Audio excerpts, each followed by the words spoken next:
fired up, ready to go. Not quite. I actually just rushed home from a local Democrats meeting, if you would believe it or not. Usually they meet on third Wednesdays, and this month they changed it up for the first meeting of the year, so I got jump scared by a meeting today reminder email 2 hours before the meeting.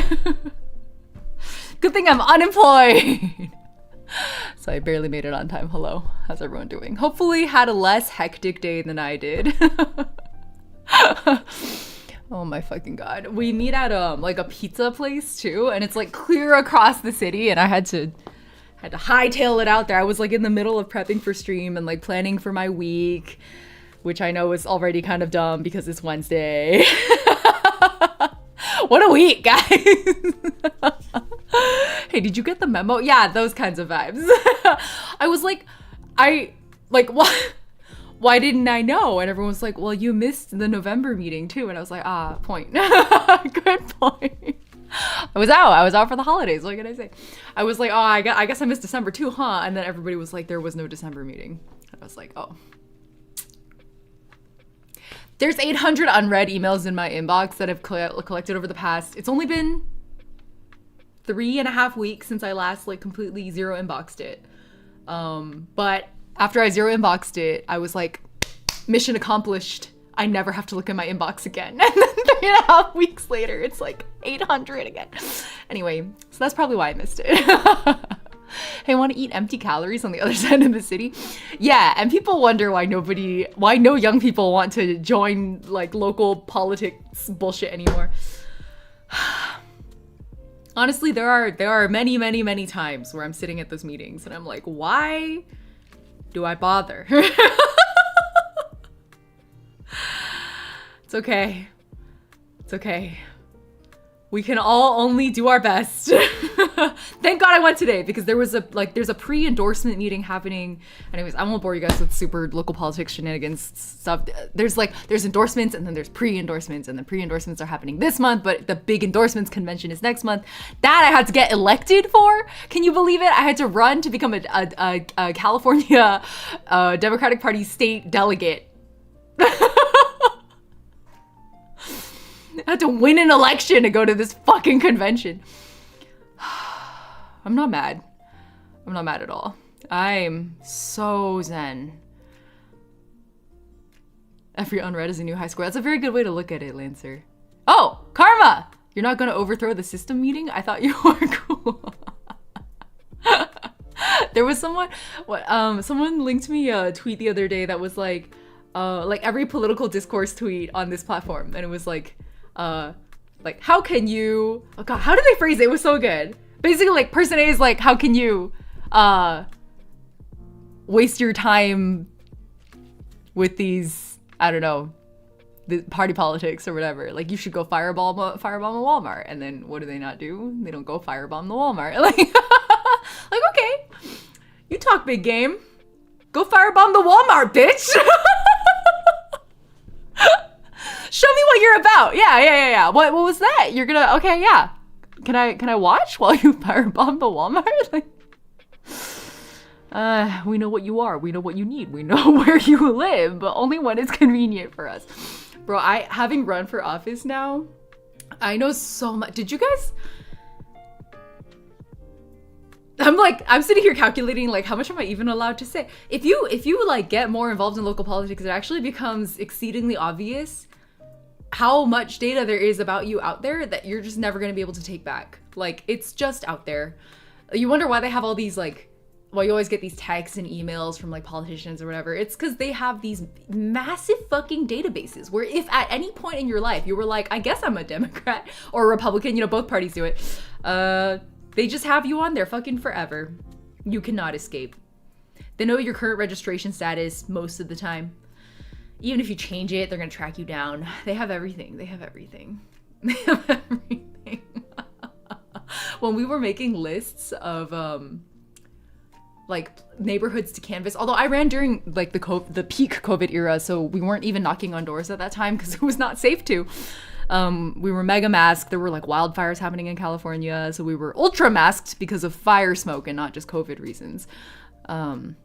I was doing handwritten notes instead of like knocking on people's doors. It didn't work. I didn't win. But all that is to say, when we were making the lists, we call it cutting, when you make like a big list of all the potential voters and you cut it into little sort of smaller districts for us to go canvass. I was like, damn, where did we get all this data? And then that's how I found out why it's so important to get like endorsements from your local parties, central committees and like clubs, is because when you get endorsed by them, you get access to the voter roll data. Like the parties are the ones with all this state level, city level, zip code level data of like who lives at what addresses and what their registration status is.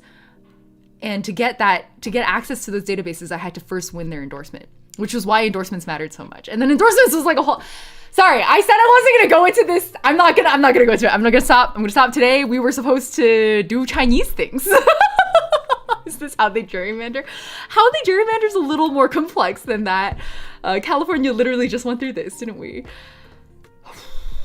They also sell it online. Well, to the best of my knowledge, it doesn't appear that the political parties are like selling that data necessarily, unless you consider endorsements like sale. I don't think it quite qualifies.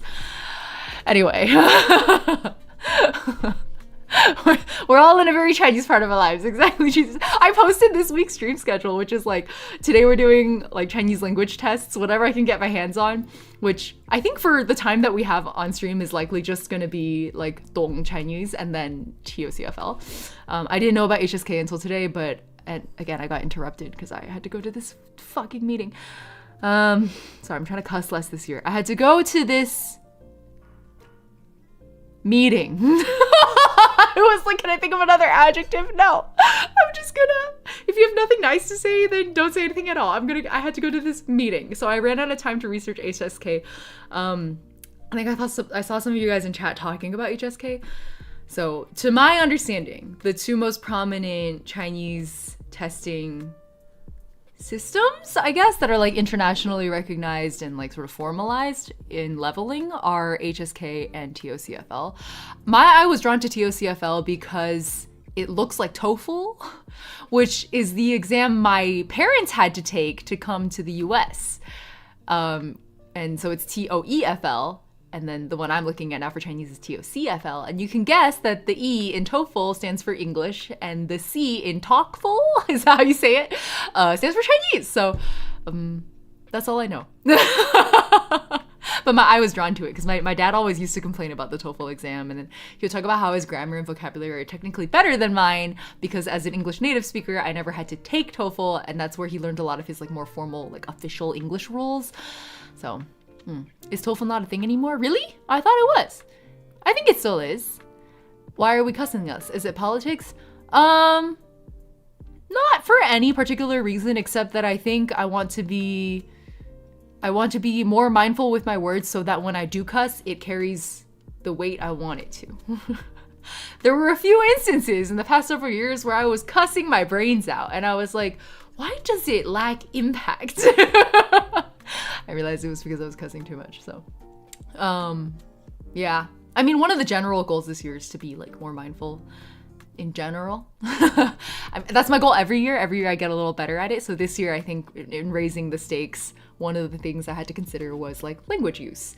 That, and also I realized that a lot of my like clips from stream and stuff that I wanted to post on wherever, let's say TikTok, we're not clip friendly because I spent half of it cussing. So we're gonna fix that this year. Do you guys remember? The OGs will remember when I tried to start a swear jar back during the Genshin days, and then the way it worked was every time I accidentally cussed, I had to, I think, put a single roll into the gacha. That was fun. That was very fun. How about emphatic swearing? Yeah, so I'm allowed to swear on purpose, but that kind of like mindless, like, today was a fucking hell, whatever, you know, like I'm gonna do less of that. Yeah. The jar. Severs remembers the jar. 哎呦，一下子看到好多中文。在看什么？在说什么呢？我看一下哦。哇，字母好小。7至 A 显示的 IP 地址为长沙。等会儿在说什么呢？这你 Hold on, what is this person saying? 这是题目吗？你把题目直接放在 chat 里面。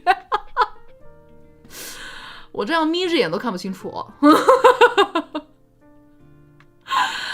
Jack Q Titus, Ying, how would you pronounce by the new Genshin? There's a new Genshin character with a Chinese name.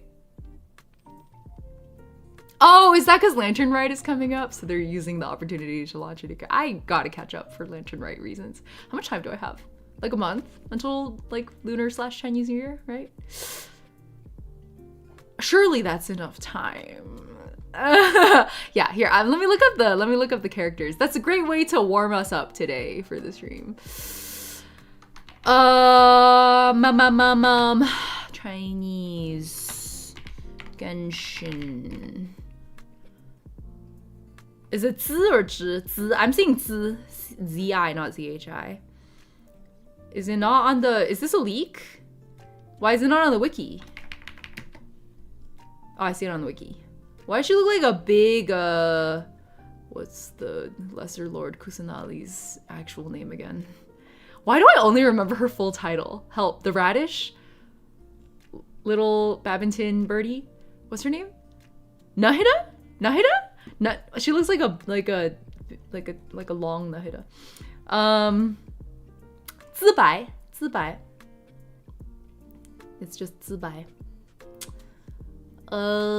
It's announced but not yet released. Oh, I do see the drip marketing art. No, she dead ass. Wait, hold on. No, she doesn't look like Nahida. She looks like Kiana Kaslana. Hold on. Hold on. She looks like Kiana. I think it's just the bangs. Maybe it's just the bangs and the long white hair. Like at first glance, like the initial, like from far away, I was like, that's a long Nahida. And then I looked a little closer at her and I was like, that's Kiana Kaslana. Now I'm looking closer at her. She's none of the above. It's fine. No more Kiana-less behavior. Oh, good luck with work, Aya. Okay. Kiana who studied under Fool. Yeah, there you go. There you go, Moody Blues. Sanyan showing up in YouTube chat like, weekend Chinese school. I briefly considered, guys, because I had 2 streams this week, right? I could schedule, it's usually a weekday one and a weekend one. I briefly considered scheduling this stream to be on the weekend so we could role play weekend Chinese school, just like the trauma of our bygone childhoods. Do you remember weekend Chinese school? It's okay. For some of us, it wasn't so long ago, yeah? If Kiana played Uma Musume. I see it, Triple Tauruses.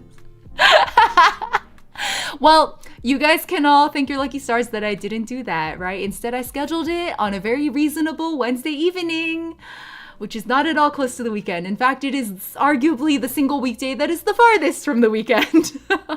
So we can preserve a little bit of a distance and therefore also our sanities. You're so welcome, by the way. I tabbed out and tabbed back into you pointing your hand Glock at me. Welcome back. No, why would you do that to me? I don't think it was it's not a universal experience for everyone in this chat, right? Like only some of us. Wait, show of hands if you were ever subjected to weekend Chinese school as a child growing up. Just I guess hand emoji or just type the word hand. Here, hand.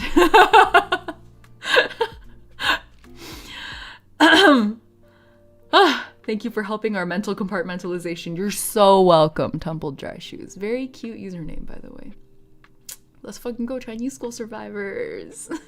I had Chinese after school. Oh, after school. Interesting. After school. Chinese after school? Oh, I guess I did too. Did you guys know that I learned Bo before I learned Pinyin because of Chinese after school? Because our Chinese after school was run by a Taiwanese lady, so she taught us all Bo. That lady was scary. I think about her a lot. I think her after school program got sued for abuse. Like, it was bad. I don't know if she hit us. She might have. That might have happened. That might be why she got sued. I would believe it. Yeah. But yeah, I raised my hand in solidarity. I went to various iterations of weekend Chinese school. Let's see, what's my Chinese school story? I used to go to Chinese school as a small child, and then I went to China for school for a few years. And then when I came back, my parents were like, well, this bitch, less cussing. This small child, this small darling child of ours doesn't need to go to weekend Chinese school anymore because they are fluent. After a whole year in the local Shanghai school system. So they didn't send me back to Chinese school for a hot minute. And then I went back to China for a few more years, came back again, except this time in China I was in international school, so my Chinese wasn't, as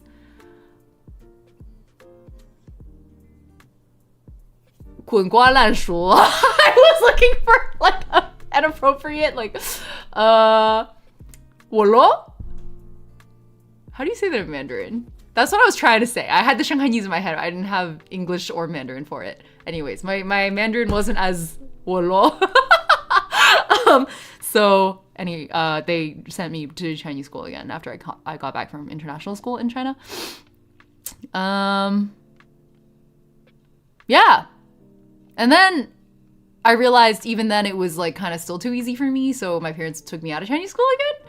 But it was during those years that I picked up wushu, actually. So the reason I ended up doing college wushu was because I did wushu as a small child during those years when I was really bored in Chinese school and the only interesting thing to me was martial arts. I only learned Chinese in kindergarten, but I still remember how to speak and read a bit, but my laoshu was very strict and would beat my hands with a cane because I didn't know how to use the strokes. I was the only non-Chinese person because you're mixed. Oh, wait, so is the mix like Chinese and something else then? So you're part Chinese?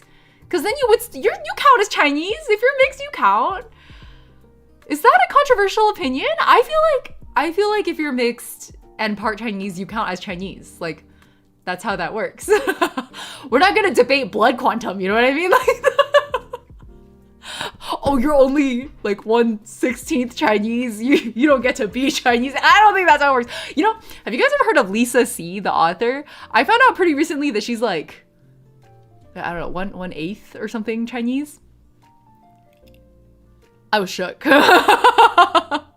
Because she's one of my favorite Chinese historical fiction authors, and when you go to her Wikipedia page, like, that is a white woman. But after I saw that her, was it grandfather or great-grandfather was Chinese, I was like, you know what? I'll take that. I'm genetically fully Taiwanese, but I'm adopted, so culturally you could say I'm not. Oh, that is complicated. I feel like adoption is more complicated than like mixed heritage, actually, when it comes to cultural identities. Yeah. All of my adoptee friends I only have one adoptee friend who was adopted by a culture not matching their ethnicity. But their journey into relearning the culture of their like sort of, I guess, root ethnicity, whatever you want to call it, source. It was very interesting to follow. Yeah. They're ethnically Korean, but they were not adopted by a Korean family. So I think it made things a little complicated for them.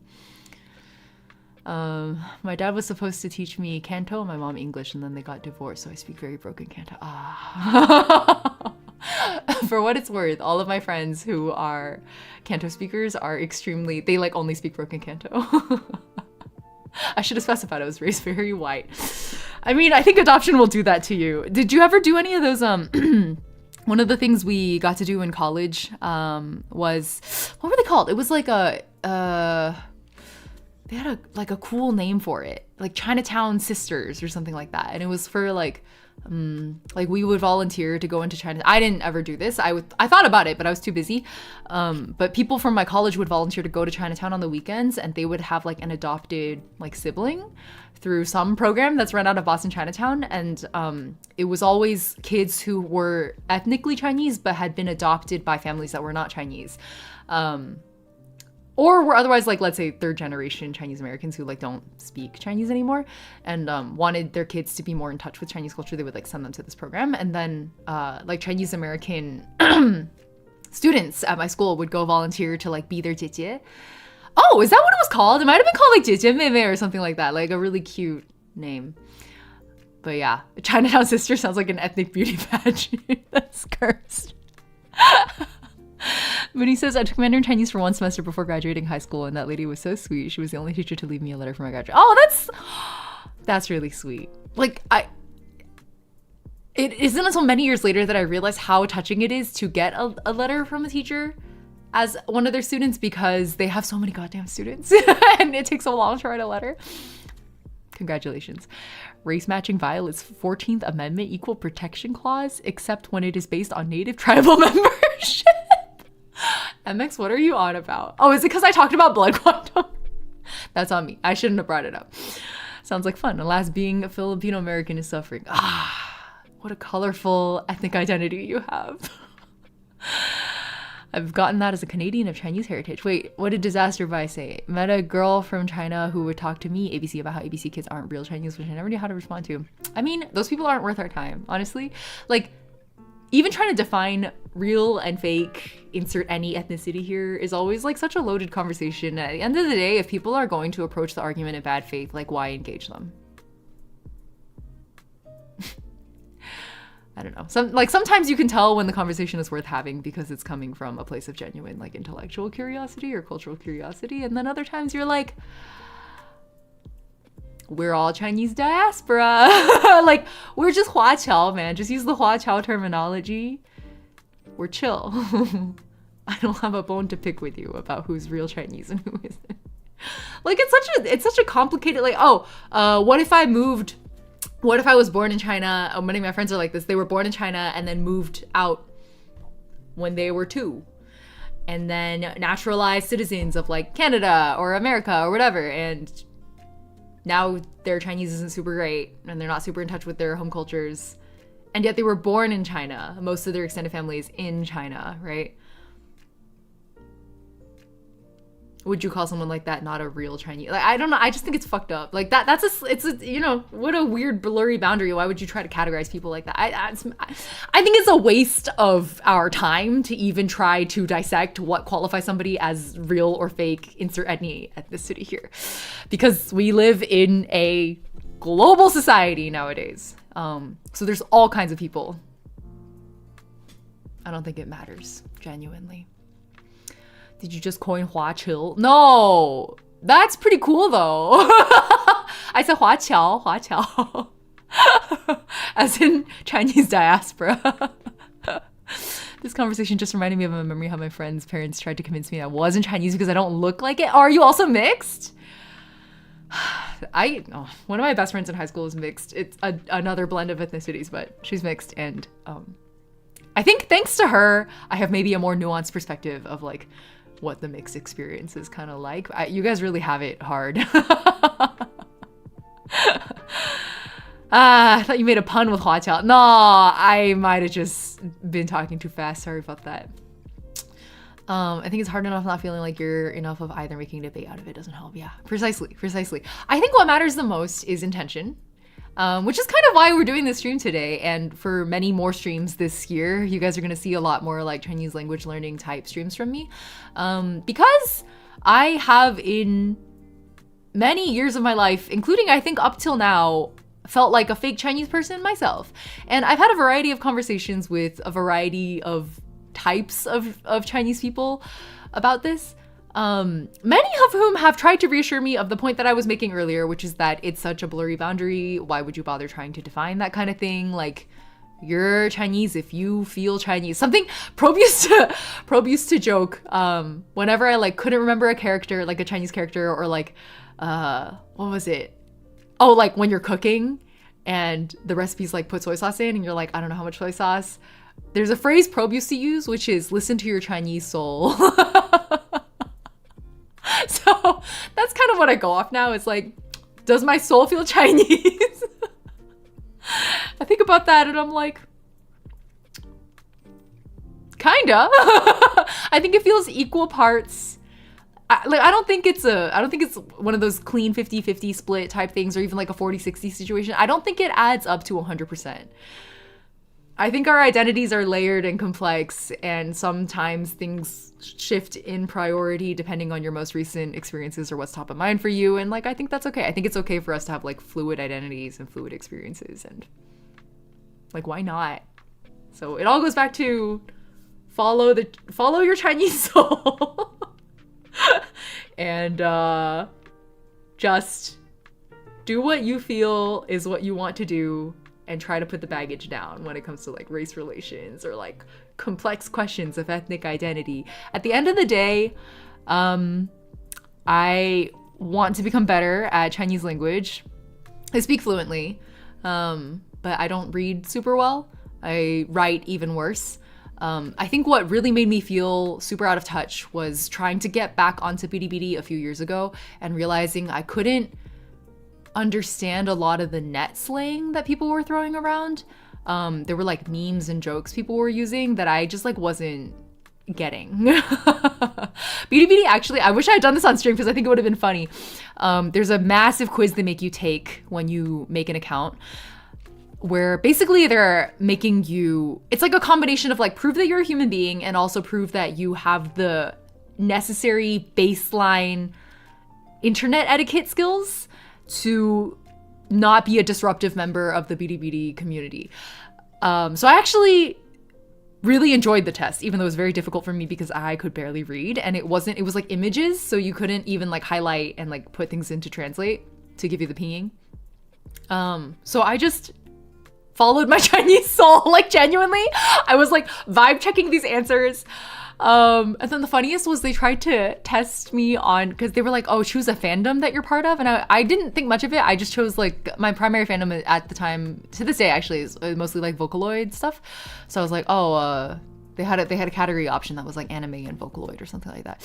And then there was a whole, like, I think quadrant of the questions was just Vocaloid questions. And they were like super niche, like who did the music video illustrations for Furukawa Honpo's 2012 version of this obscure Miku song. I mean, you could Google it, I guess. But I was like, damn, what the fuck? Anyway, it was in moments like that, and then trying to read, like after I passed the test, trying to read comments later. And then there was a period of time where people were reposting me on Bilibili a lot, because I had done that like Libre pronunciation video, and I guess people thought it was funny. So I wanted to read the comments, and I couldn't. I just like straight up 简体还是繁体？我还是繁体，没有，还是简体，我用简体的。主要因为我们家上海人，算是大陆人吧，大陆人应该都简体吧，几乎。Anyway, that's why we're here. Rambled a lot today, as usual, but I feel like more than usual today because I'm so frazzled after my little scheduling situation. Too much commitment to the vibe can ruin the vibe. It's true, it's true. 对不起，我的中文不好 vibes. Edmund, hello. There's a question bank and most people find answers from this bank. Oh, about for the Bilibili quiz? So you're telling me everybody's been cheating on the Bilibili quiz, and I was actually one of the few people who like 一本正经 that actually took the Bilibili test like properly? This makes me very angry. No, but you know what? Deserved, because it proves that my Chinese skills were not good enough to look up the answer bank for the Bilibili quiz. Because if my Chinese skills were good enough, I could have figured it out. Like, I could have gone on fucking, I don't know, sorry, not supposed to cuss like that anymore. I could have gone on Baidu or some, I really want to say some shit, but like, what's an alternative? Baidu or somewhere. Wow, it's not until moments like this that I realize just like how much of my vocabulary has been taken over by sheer profanity. This is why mindfulness exercises are helpful. something. No, 情绪转弯. When you're mad, you can cuss. That's fair. Shit is such a versatile word. I know, right? Well, fuck is too, though. Did you guys know that fuck is the only English infix? It's the only word in the English language that you can put in the middle of a word. For example, abso-fucking-lutely, that's not a thing that any other word in the English language can do. Only the word fuck can be used as an infix. And just linguistically speaking, I think that's very cool. Like, versus, Polish has all the cuss words, but, kurwa, right? Like, you can use that all over the Polish language in like every single part of, what's the word I'm looking for? Like, part of speech. Anyway, fuck is the vinegar of English? Yeah. That's a good way to put it, though. For the test, do they allow you to use electronic dictionaries? I remember school allowed us to use those. Oh, for BD test, you mean? For the BD test, you could use, like, the internet. I don't think they stop you. I don't think it was timed. They were just, like, get 60 questions right out of, like, this huge bank of, I think, 90. Once you hit 60 correct answers, you're good. And I guess my Chinese soul was Chinese enough that even though I was amusingly failing all of the Miku questions, I was failing all the Miku questions because I can't read like kanji. Like they were just using kanji, you know, and my Japanese is so ass. So hilariously, I was having more trouble because my Japanese was bad rather than because my Chinese was bad. And like most of my 60 correct questions came from the portion of the test where they were like, it was mostly questions that were like, which of these is an inappropriate comment to leave under a video? And then it was just like 4 honestly quite innocuous sounding and like options because so much of Chinese internet slang, especially when you're insulting someone, is quite, I mean, it's not passive once you know what it means, but in terms of like the literal translation of it, like if you just plug that stuff into Google Translate, it would give you something very, very, very innocuous. It's like passive aggressive in phrasing. And very aggressive in tone.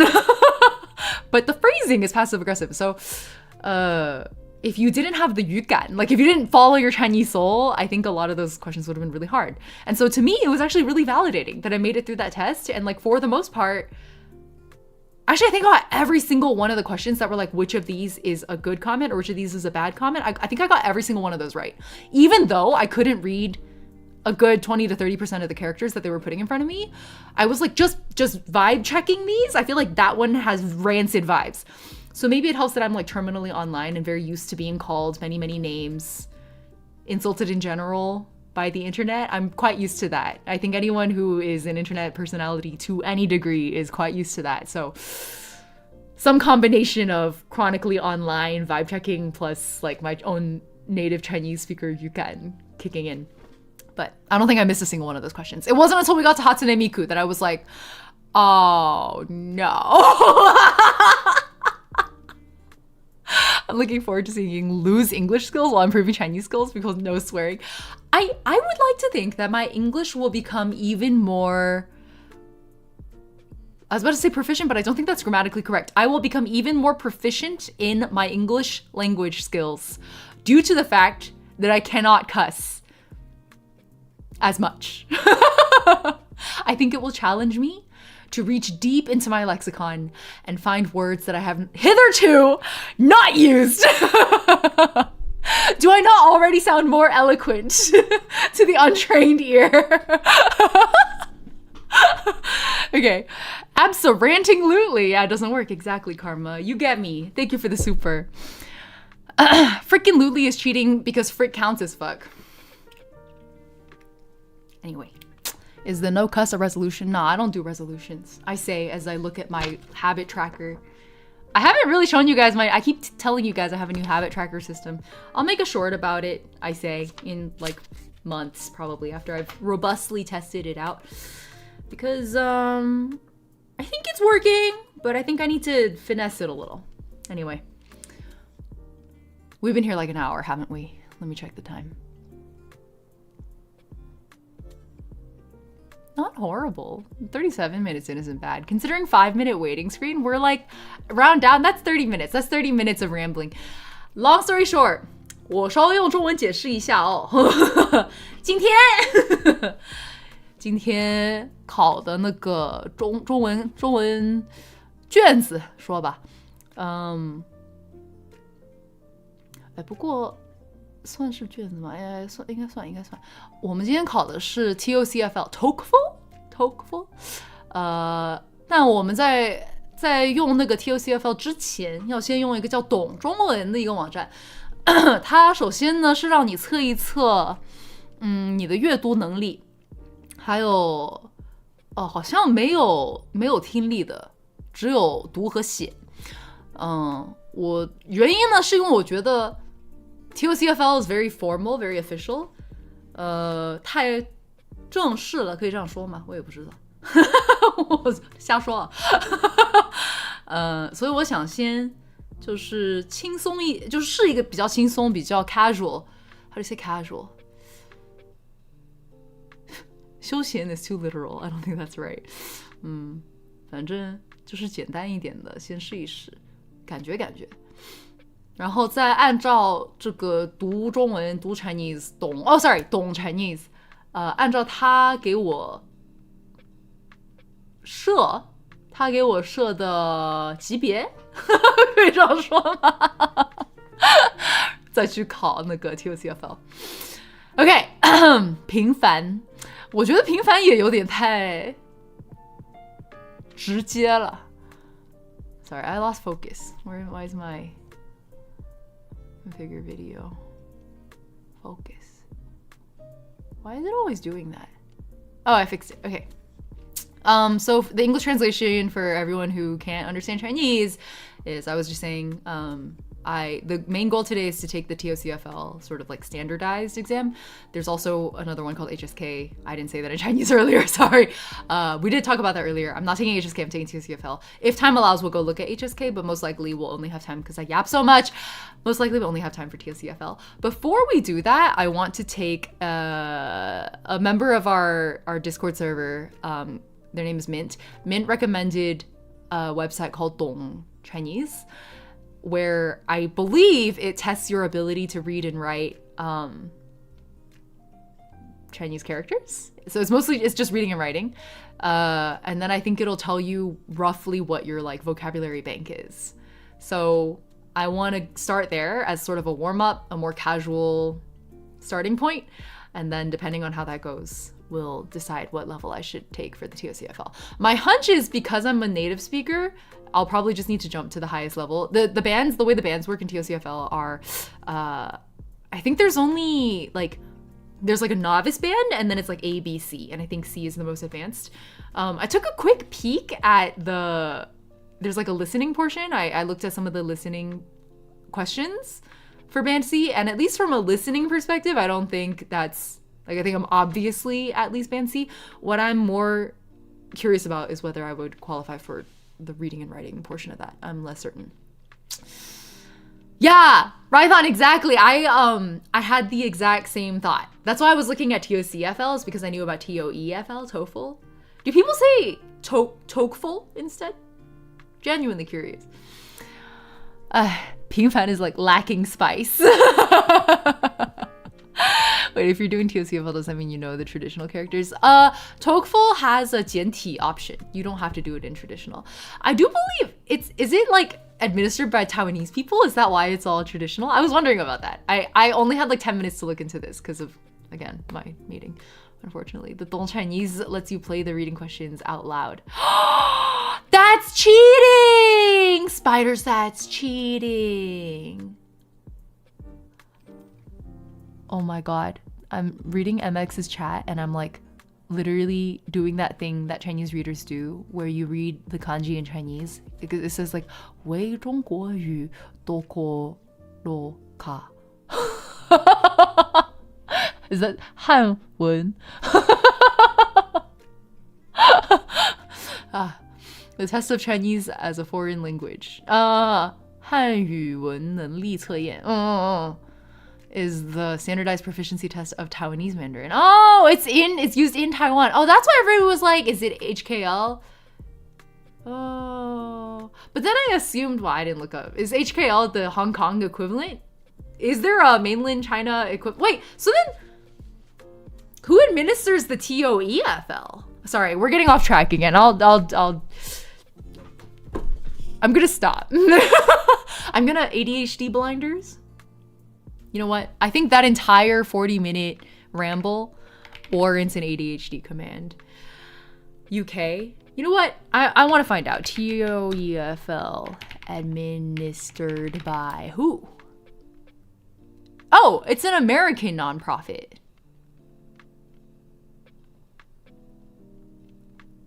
There's a Wikipedia article. I actually really didn't expect that it would be American. Wait, is it American or is it British? Hold on. I might have... Wait, Duolingo? What the hell? Educational Testing Service. Oh my god, yeah, they're based in New Jersey. Wow. Are we not specifically here for the ADD? That's fair. That's a very fair point. I think that's why I don't feel rushed, is because I feel like if you couldn't tolerate my ADHD, you would have left like 30 minutes ago. You know what I mean? Okay. Anyway. Let me show you guys what I'm looking at. So, oh wow, my webcam is very not in the right position. That looks better. Okay. So this is the TOCFL website. I'm on the page where they're looking at like past exams. So you can take these basically like their mock exams. I think they have an answer key also. Yeah, they have an answer key. So there's band A, band B, band C, and then I think you can also look at novice. Like I think different years have different things backed up. Anyway, this one has band C. So I was gonna go with this one. This is the Tinli. This is listening. And then this one is, God, I can't read traditionals. Is that how you do? I think this is reading. This looks terrifying, doesn't it? Doesn't it though? Ain't no way it's nonprofit. That thing costs a kidney and it's basically a monopoly. Okay. Here, this is what I was looking at for trying to find out who administers. So, the Wikipedia article is here. And then it says it's a trademark of the Educational Testing Service. If you click this article, it takes you to this Wikipedia page, which says it's headquartered in New Jersey. It doesn't say nonprofit here, to be honest. It just says organization. I said I'm from Malaysia and I got complimented for my Chinese. Oh! Don't many Malaysians speak fluent Mandarin Chinese? Yeah, Chinese is the second most spoken. Yeah, that was my understanding. Every Malaysian I've ever met speaks Mandarin Chinese. Well, okay, it's a very biased set that I'm meeting because I meet them in China. Anyway, nonprofit only means it's not doling out the profits at the end of the year. Yeah, exactly. Either it's reinvested in the business or they just like pay their people. So a lot of nonprofit execs like make a ton of money, even though it's technically a non-profit. Whatever. Besides the point. So before we do this, here is the 懂中文 website that I was looking at. Let me adjust the width a little bit so that it fits better on the screen. Just a second. Does that look okay? Yeah. Okay. So I don't know honestly what to expect. I didn't like look into this beforehand. I think I probably should have gotten a tablet out for the writing part. And then I was like, maybe it'll be funnier if I try to write with my mouse. So for the writing portion, I will be trying to write with my mouse. It may come out extremely cursed, but I have had a little bit of practice on that front because that's how I look up words sometimes on Google Translate. So if you guys want to do it with me, if you want to take it alongside me, here's the test. Okay, shall we? Without further ado, I say 47 minutes into stream. Extremely cursed is how mouse writing is supposed to go. Exactly. You know those games that are like what is it called? What's that game where like you're given a word and you have to draw it and then people have to guess what you drew? Pictionary? Pictionary. When we play Pictionary online with friends or games that are like Pictionary, such as Gartic Phone, my house rule is you're not allowed to use a tablet because a lot of my friends are artists, you know? So I'm like, you can't cheat. That's cheating. You have to use a mouse. You have to sit at your computer and you have to use a mouse or even a trackpad. I'm kind of like, Anyway, that's why I think it would be fun. Okay, I'm going to zoom in on this a little bit so you guys can see a little better, but let me know anytime if it is too small. Let's go. Oh, they do have a sound button. 我女儿爱吃苹果. Is that an apple? So this says, my daughter likes eating apples. Oh, these are from actual... This is from HSK. Maybe we should go take that after. I'll look it up. Anyway. 医生. True or false? The text matches the image. Yeah, that seems like a doctor. That seems right. 男. 明天冷吗? 女.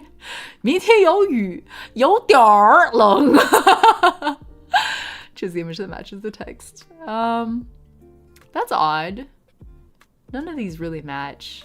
It's like a conversation between a man and a woman, and the man's like, is it gonna be cold tomorrow? And the woman's like, it's gonna rain, so it'll be a little cold.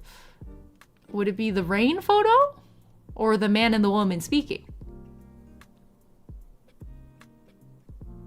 Wait, this is a listening test, so technically I should have done... 明天冷吗? 明天有雨,有点冷. Should have done that. Anyway, maybe it's the rain one. Okay, thank God. Okay, if it says listening, I'll play it instead. 我看到你的电子邮件了，可是明天我有事，那个会议我不能参加了。那我记一下会议都说了什么，回来告诉你。谢谢你，我后天就回来。好，放心吧。OK， 根据对话可以知道什么？女的明天去开会，男的明天去开会，男的没看电子邮件。男的看了电子邮件，所以女的明天去开会。They had a conversation about like how the lady, or I think the man was like, I can't go to the meeting tomorrow. I saw your email. Can I look at your notes after? I think, yeah. Why does the man sound vaguely like Kinsen? That's really funny. Ying, you said that was cheating. So it's not cheating if it's a listening test though. Versus like this one here, that one's not cheating because it literally said listening. Hold on, let me show you guys at the bottom here. This one says reading. So for this one, I'll read it. But if I look at the bottom and it says listening, then I'll do listening instead. Because I feel like they employ very different skill sets, actually. Like, honestly, to me, the listening exam is more of a memory test. Okay. Anyways, this one's a reading one, so we're going to read it. This is also, it's all HSK stuff, huh? Maybe I should take HSK instead of TalkFul. OK, 上次去北京出差，回来坐火车到北京西站时，而是北京南站，才发现火车票上的起点站不是这个站。Oh no! Oh no! Okay, so let me translate. Last time I was going to Beijing for a business trip, I came back to take the train. When I made it to the Beijing West Station, oh, these are shuffled. I see. When I made it to no wonder I was a little confused about. I was like, is this a conversation? When I made it to the West Station, and then it should be C next, which reads, that's when I found out that the ticket's starting point location isn't this station. It's actually the Nanzhan South Station. So bro went to West Station, but should have been at South Station. So it's ACB. ACB. Okay, this one says listening, so we're going to hit play. 来中国已经2年了，我的汉语水平还是很低。别着急，多听，多看，多说，多读，你的汉语会越来越好。That's very uplifting. The lady was like, I've been here 2 years, but my Chinese still isn't very good. And then the guy was like, he listed off a bunch of things, but he was like, don't worry, like listen, speak, write, read more, and your Chinese will naturally get better. 他们在说什么事情？学习。They're talking about learning. That man's voice is the voice that is used for every Facebook shorts my mom watches. You're so used to the TTS. It is kind of inspirational, isn't it? Okay. 这个是听力的是吗？他怎么喝这么多酒啊？女朋友跟他分手了，心情不好。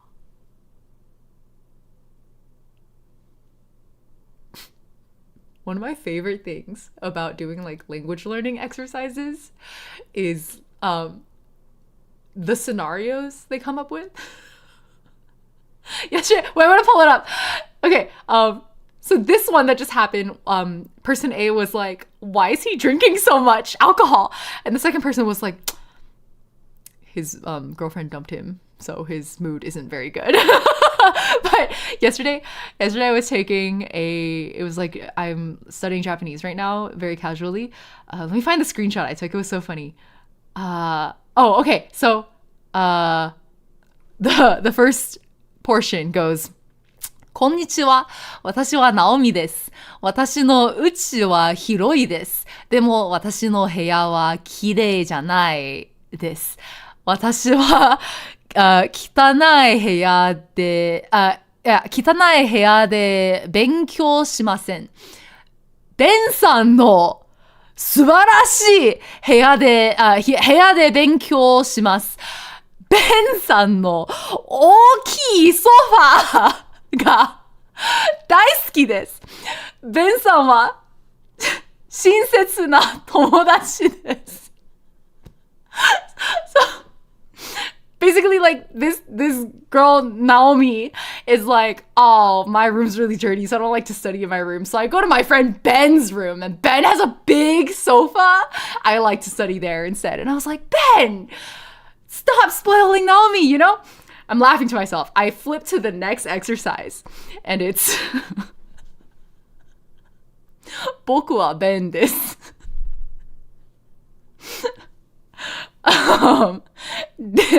デザインのwould it be, how do you say student? I can't read that kanji. It says 学生 student. I don't remember. Anyways, デザインの student です。僕は新しいソファーが好きです。有名なデザイナーのソファーです。でも、いつもナオミさんは僕のソファーで寝ます。ナオミさんは綺麗です。でも、ナオミさんの部屋は汚いです。変ですね。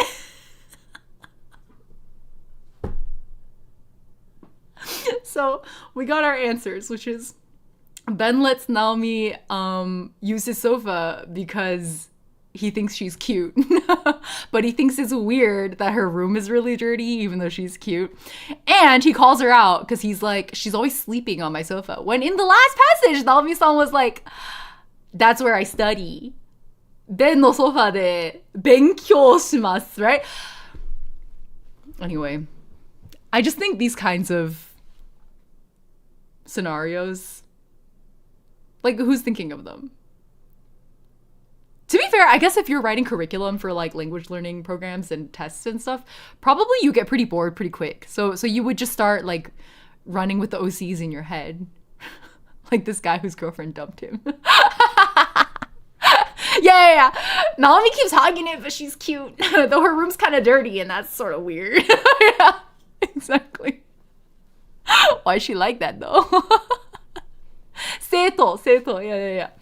Seito. I forgot how to. It's like 学生 in the kanji. Learning kanji is actually surprisingly hard for me.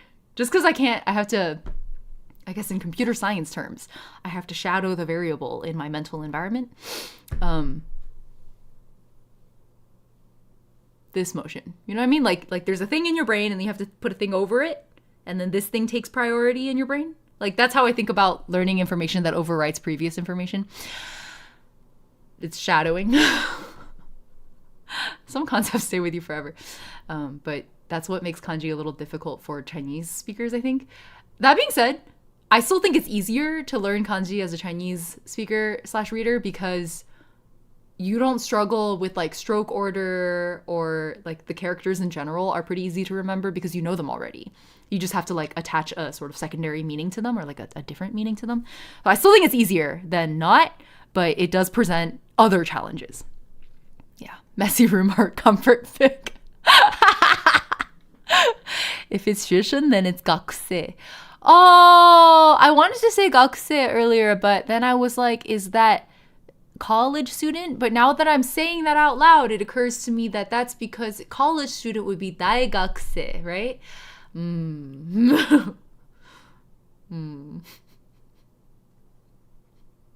わかります。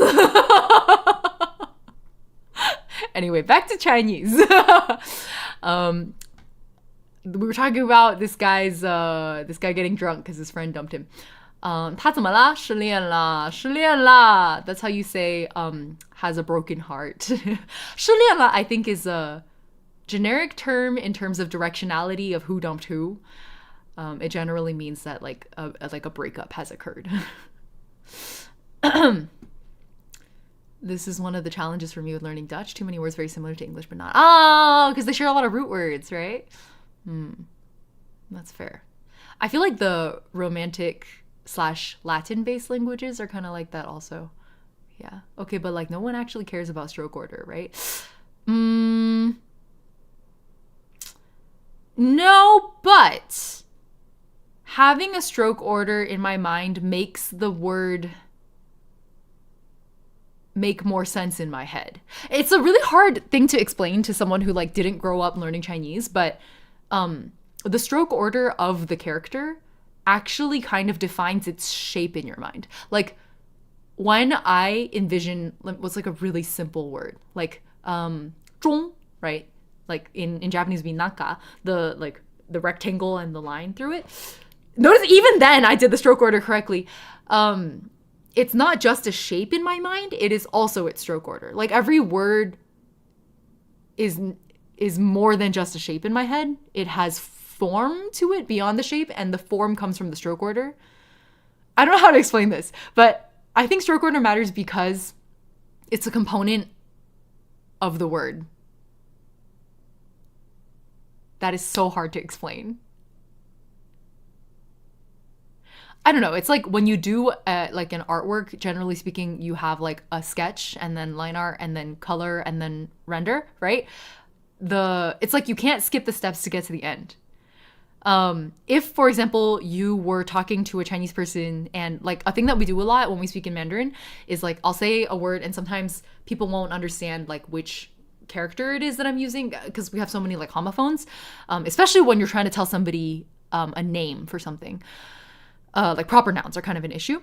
And so often we'll like write the word in the air or on someone's palm to explain which word it is we're saying.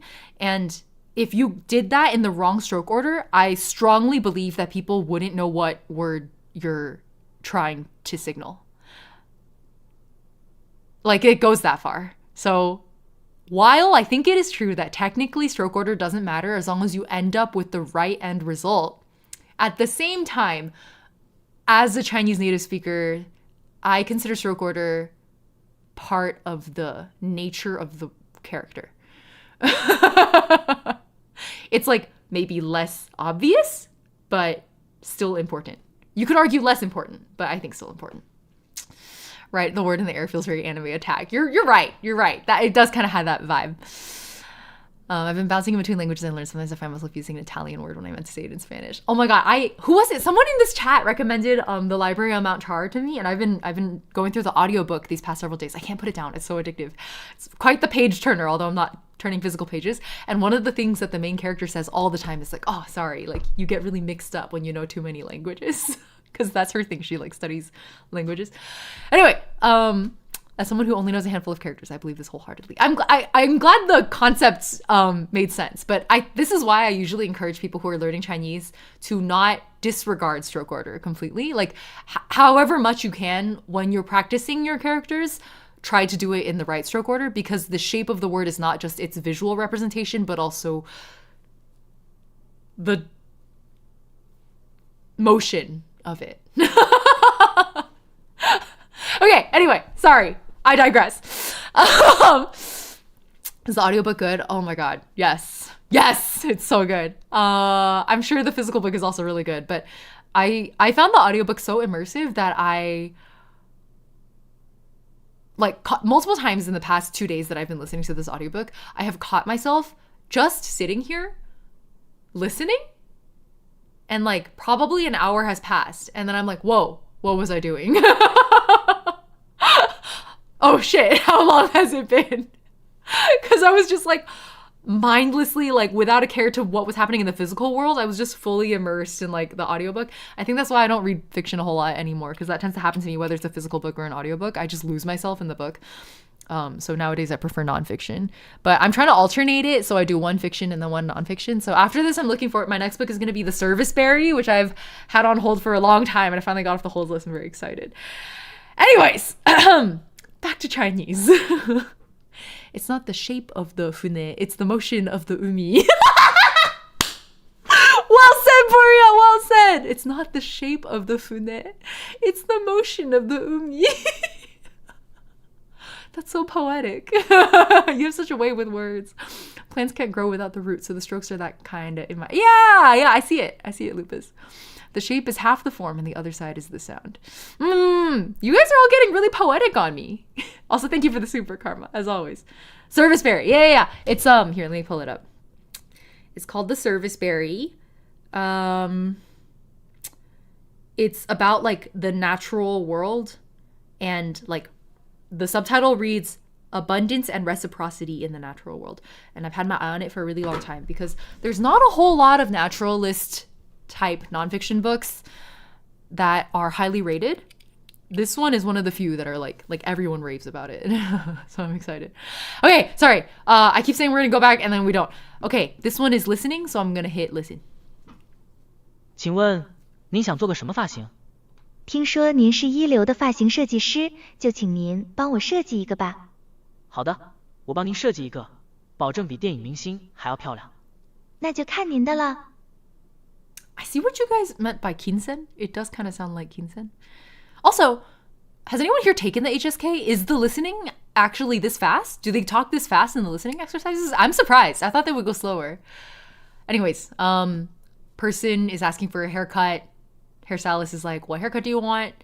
And she was like, I heard you're a top tier hairstylist, so why don't you decide for me? And he was like, okay. Oh, sorry. He said, I'll make it even more beautiful than the movie stars. And she was like, then I'll leave it to you. Okay. 对话可能发生在什么地方? So where did this conversation happen, or could it have happened? Our options are 书店, which is a bookstore. 服装店 is a clothing store.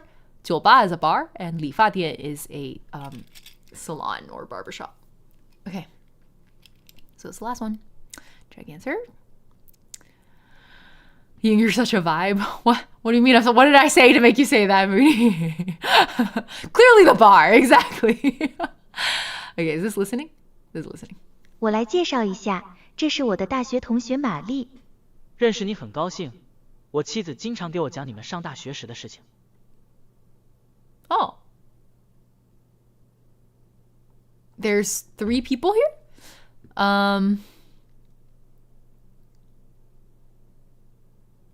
I guess it would be this one then. Well, anyways, the first person is like, let me introduce my college classmate, Mary. And then the other guy's like, good to meet you. I often hear my wife. Hold on. 我妻子经常给我讲你们上大学的事情. Yeah. My wife often tells stories of you guys from college. So I guess it's just the 3 people talking. Nah, it's the woman practicing the combo to herself alone. Definitely. Karma, I'll do the stretch. Thank you for the redeem. Who's bald, Thaw? Is this reading or listening? Hold on. Oh, this is listening. This looks long. I don't trust my memory like that. Okay, well, I'll do my best. I close my eyes.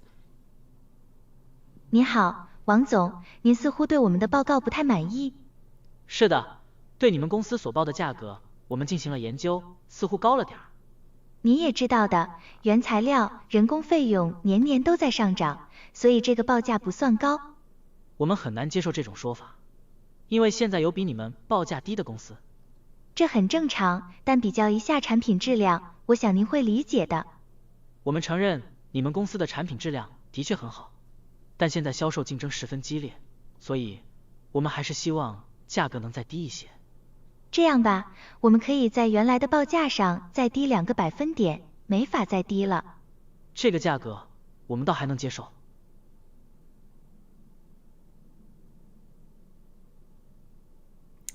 That last bit actually kind of lost me. Is it cheating if I read it?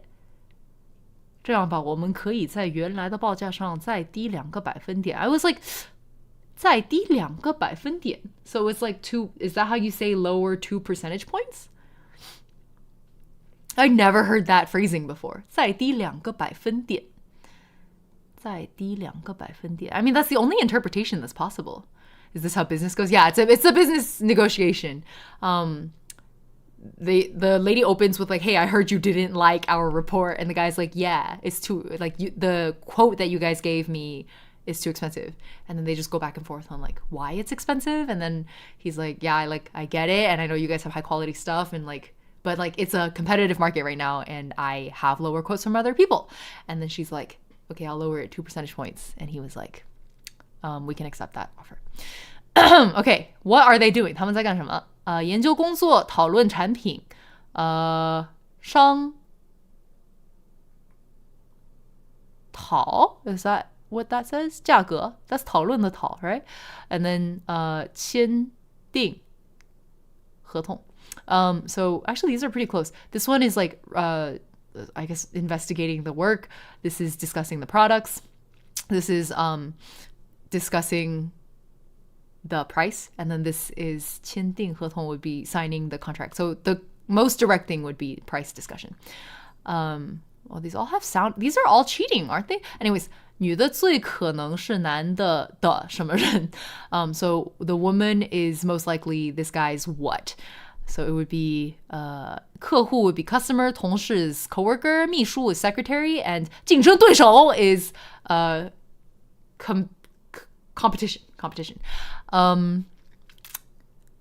But if she's quoting him a price, she's quoting him a price, which means he's the customer, isn't he?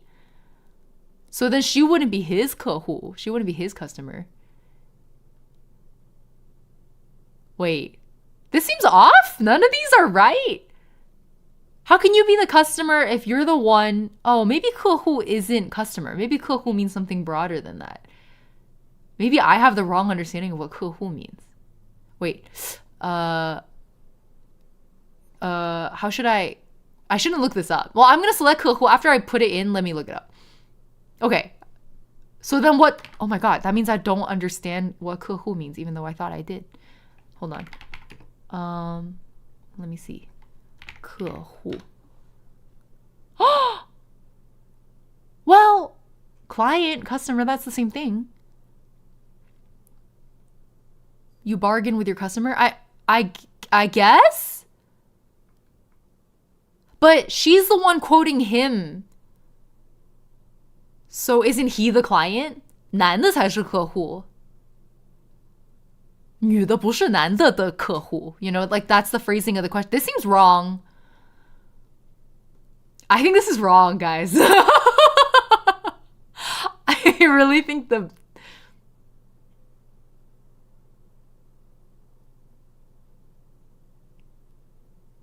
right? Because think about it, like the conversation was she's quoting a price, which means in most business transactions, this means that she is, let's say, a contractor offering a service or a product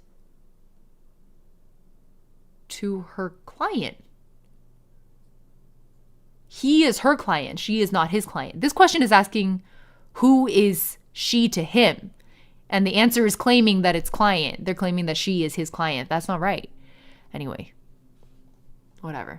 I got it right. So, 这个是 this is listening. So we're gonna long.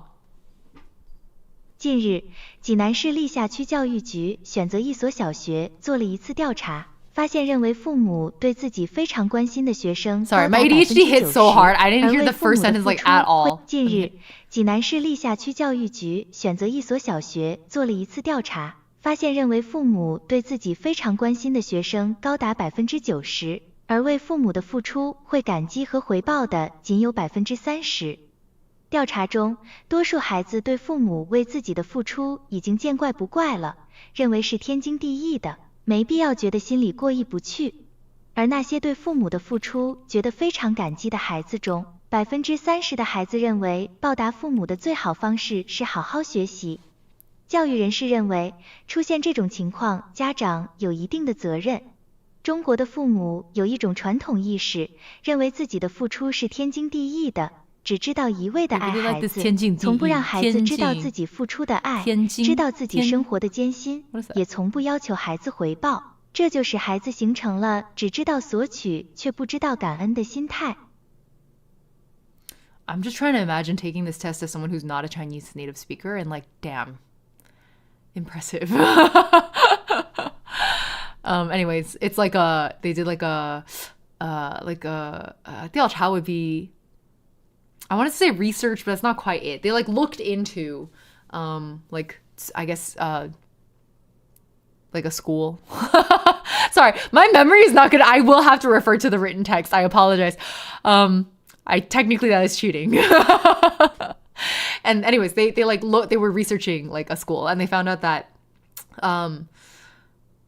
认为父母对自己非常关心 the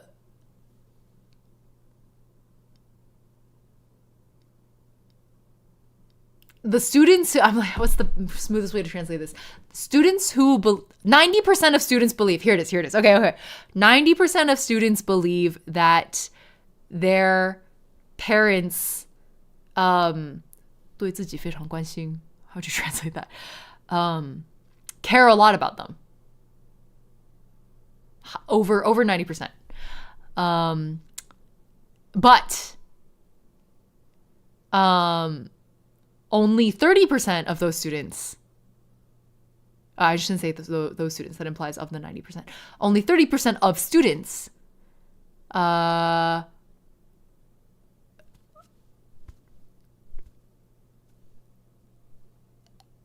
do things to...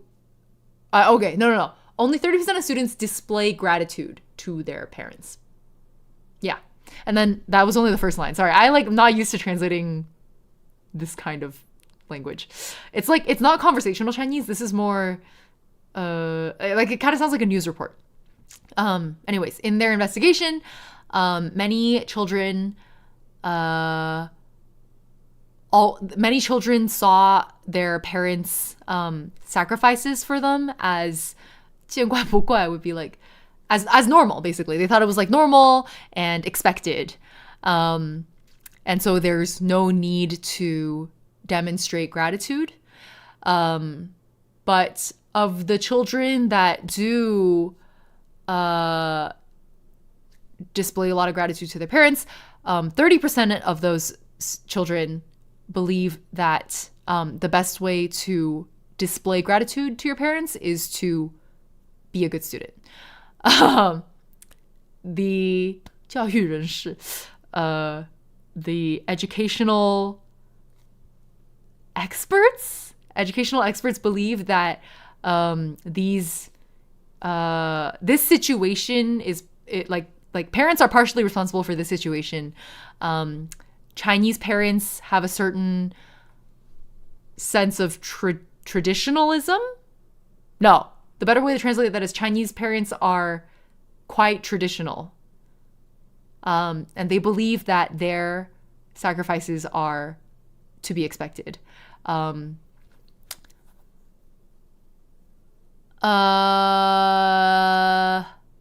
actually don't understand what this means. 只知道一味的爱孩子，从不让孩子知道自己付出的爱。Basically, like, they have to love their kids. They believe that, or they only know to love their kids, but not to show them the effort of that love. Wait, that's kind of poetic. So they know they work very hard in their lives, and they don't ask their children for any recompense. Is that how you pronounce that word? Recompense? Recompense? I don't know. Recompense. And this makes the children behave, or it forms this behavior in the children where they only know to take and not to be grateful. Holy shit! Why was that so hard to translate? It like wasn't too hard to understand. It was very hard to translate.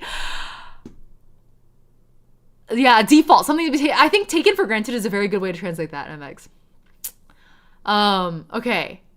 I don't even know how to read that word. Anyways, this like places educational department 对哪些人进行了调查？小学生 right? 小学生 So elementary school students. Who did they investigate? Elementary school students. 多少人认为父母非常关心自己？How many? Sorry, I'm checking YouTube chat real quick. We're good. Okay. How many people believe that parents care a lot about them? It was 90%. 多少数孩子怎样看？大多数孩子怎样看待父母对自己付出的爱？So how do most of the children see the love their parents give them? 心里过意不去 is like I can't let it go in their hearts. 应该的 is like supposed to, like they're supposed to. 感激 is like moved and moved. 要回报 is must be returned. So in this case it would be 大多数. So the majority of kids felt like it was or took it for granted, I should say. So it would be 应该的, supposed to be. Cool. Got him. Explaining something is a great test of fluency. So true. But that's why I love translation so much as like a discipline? Yeah, that's the word. That's why I love doing translyrics so much. Like I think it's such a fun challenge to make something communicate the same ideas, not necessarily in the same words, right? Like I think that's why the localization debates around like anime are so fun, because what was another tweet I saw recently.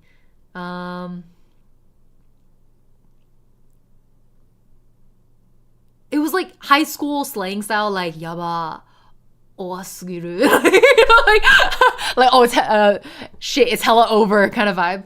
And then the debate was like how do you translate that? Yeah. Anyway, I wish I could pull up the actual tweet. It would take me a while. It was a long time ago. Well, not that long, like a week ago, but I tweet too much. Maybe I can find it. I'll scroll a little bit on the side. Oh no, I scrolled this long and it's only yesterday. Oh, that's so funny. Sorry. I forgot about that tweet. Somebody was like taking up butch knitting and they were making chainmail.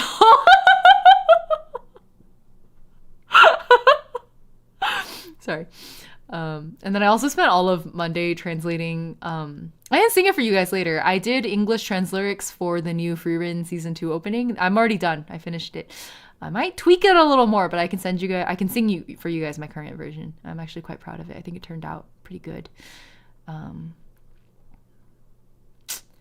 You are so good at translating. Like it's very colloquial and detailedly explained if one thing in a culture doesn't exist in the other culture. Yeah, exactly. I'm glad you thought I did it well. All I know about anime localizations is that people get super up in arms about slang choices for some bizarre reason. Yeah, I just think the localization debate brings up some really interesting topics to discuss. One of the things that someone brought up recently that I really enjoyed like reading and thinking about was the idea that one of the arguments people have against using slang in localization is that it is easily dated, right? Like slang is so time specific. And this person weighing in, I think it was again on Twitter, this person was weighing in and saying, that's correct though, because the source language, like Japanese slang, also is very time specific and easily dated. So should we not be trying to find the most accurate contemporary equivalent in the destination language. Like if we're going Japanese to English, should we not be trying to capture the same slang vibes of the same time period? And then when it gets dated, they're dated sort of roughly together. Like slang doesn't, age the same way across different languages, but I think it would capture a little bit of that timeliness. I thought that was a very interesting point. Like I really liked that. Damn. Where's this damn tweet? I tweet so much. I swear to God, I cannot find it. It was only like a week ago. Why is this so hard? Okay, I give up. I probably missed it. As a translator, I'm glad to hear all that love for translation. Yeah! Wait, Kayan, what do you translate? What languages do you translate? Even formal language gets dated as well. Exactly. Like all language gets dated, right? The argument is just that slang dates itself a little faster. But I really enjoyed this conversation. Like I felt like it was, like I hadn't thought of it that way before. I had always been in favor of translating slang into slang in, the contemporary sense, but I had never thought about how one of the values of doing that is that the time translates as well and not just the meaning. I don't know. I tweet so much. Username checks out. Wait, what do you mean? What do you mean username checks out? Okay. Is this still listening? Yes. 现在广告真是太多了，电视上、报纸上，连公交车上都有，你想不看都不行。没办法，现在什么都讲究名牌，商品质量再好，你不宣传，别人也不知道，谁会去买啊？倒霉的是，我们消费者做广告花的钱都算在商品价格里了，能不贵吗？是啊，真希望那些商家在商品质量上多花点功夫，贵就贵点，还可以接受，就怕花的钱不少，买来的东西还不好，那才真叫倒霉呢。That was a very relatable conversation. It was they were talking about how like the first person opens with like, wow, there's like a lot of commercials nowadays. Like it's too much. It's everywhere. It's on the TV. It's on the newspaper. It's like even on our freaking transit, right? Like you can't even not look at it if you didn't want to. And then the guy's like, you can't help it. Like this is everything nowadays is about brand.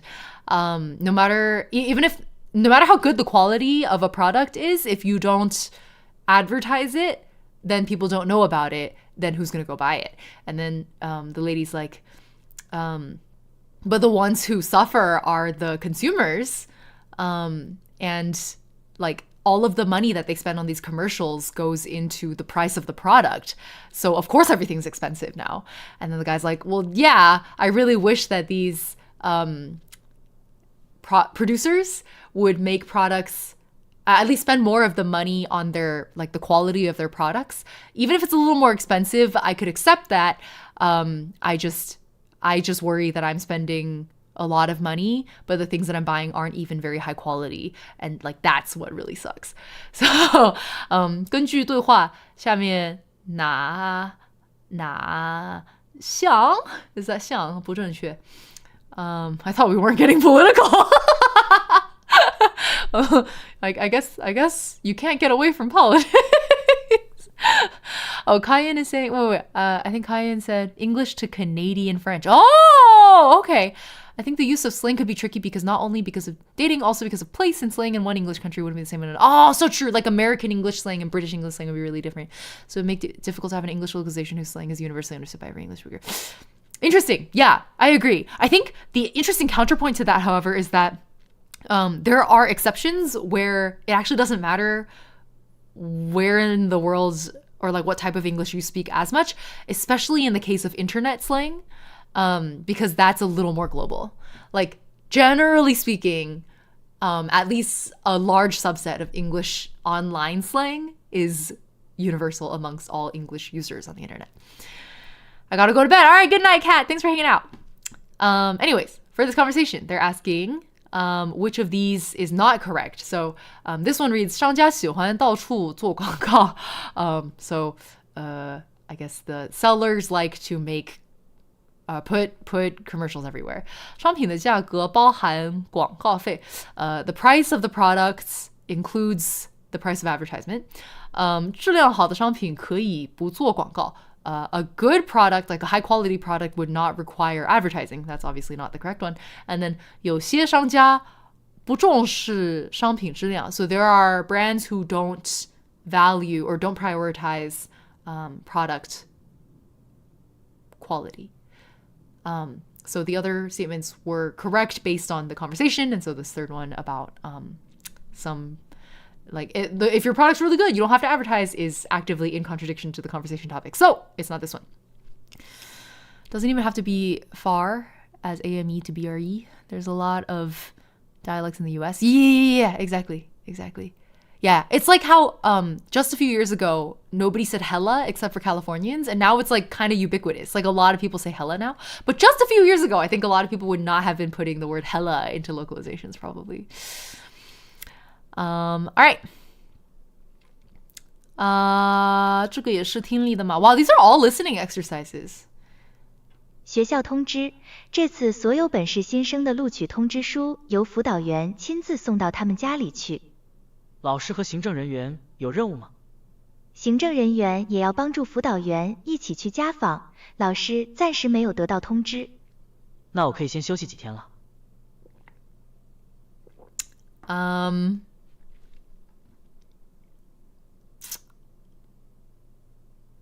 My attention span doesn't work like that. 辅导员, is it? Wow. Yeah, if I were doing this just as a listening exercise, if they didn't let me listen a second time, I don't think I'd be able to answer these questions. My attention wandered to like 10 different places while I was listening to that. What the they're like talking about a bunch of different people. 这是所有本市新生的录取通知书. So the school announced that this time all of the new student acceptance notices in the city are being delivered like by hand, I guess, by the 辅导员. How do you translate? I don't even know how you translate that. And then the guy's asking, do teachers and 行政人员, do teachers and these other people, I don't know how to translate that. Do teachers and these other people have responsibilities here also? And the lady's like, 行政人员也要帮助. The second class that I didn't know how to translate has to help the first group I didn't know how to translate. One of the groups has to help. So I think there's a little bit of logic involved here in that he's like, and then she's like, oh, but teachers can just, they don't have anything to do. And then the guy's like, then I can rest. So like, it's very simple logic, which is like, oh, the dude's a teacher because he's saying, oh, if the teachers don't have to do anything, I don't have to do anything. So that's the answer. But 行政人员 is administrators? 行政人员 is administrators? Is administrators not too broad? 辅导员, I guess it would be like a counselor. Oh. Yeah. I like that. Yeah. Okay, let's translate 行政人员 as administrators and 辅导员 as counselors. That makes sense. I guess since I know so little about college admissions or school admissions in general in China, that these are not words I've ever had to use. I can only have their literal translation. So this would be like support officer. And like this would be like 行政 would be, I guess it would be administrative officer. Anyway. Oh, that sucks. 你的中文水平还有学这些吗？还用学这些吗？我也没有在学这些，我只是测一测而已。我的问题是不知道自己的中文水平在哪里。我因为虽然讲得很顺，就是一口那种像中国大陆当地人说的中文， you know, but 我说到最后听力没问题，我阅读能力有点弱，然后写就更不用说了，我什么字都写不出来，手写的话写不出来，打字的话可能还能写一些，但是写的比说的还要卡。我就是经常会想不到应该用什么单词，然后单词想到了还不知道就是语法上应该怎么把它就是凑到一起变成一个句子。还有就是打字的时候，我们一般在微信上嘛，或者哔哩哔哩评论区什么的，我经常发现自己有点，就是我写出来的中文就是很一本正经的那种很正式的中文 you know like it's not I don't know slang like that 这种网络语言我根本没有把握。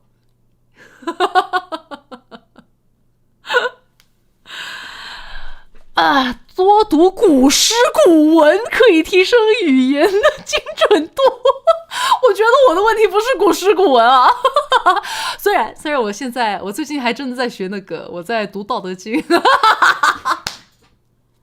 一下子我连文言文什么都不知道，我直接跳到《道德经》。没办法了，我现在对那个比较有兴趣，我就先直接从那里学再说了。你的中文口语像母语，我以为你是留学生哦。我是美国啊，怎么说？美籍华人。我是在加州出生的，然后家里人是上海人，所以有的时候有些发音会有点搞不懂。比如说，学生有后鼻音，我经常会掉，就后鼻音、翘舌音这样的，经常会有点搞不懂。我到最近才发现那个粽子是没有翘舌音的，我一直以为是粽子。我活了30年的人，粽子一个。粽子，还有造房子，我一直以为是造。哎，sorry, I was having a bit of a conversation with some Chinese speakers YouTube side. They thought I was native. I'm not. Well, I'm a native Chinese speaker in the sense that I technically learned to speak Chinese before I learned to speak English. That is technically correct. Actually, technically my number one, my like original language, my 母语, my mother tongue is Shanghainese.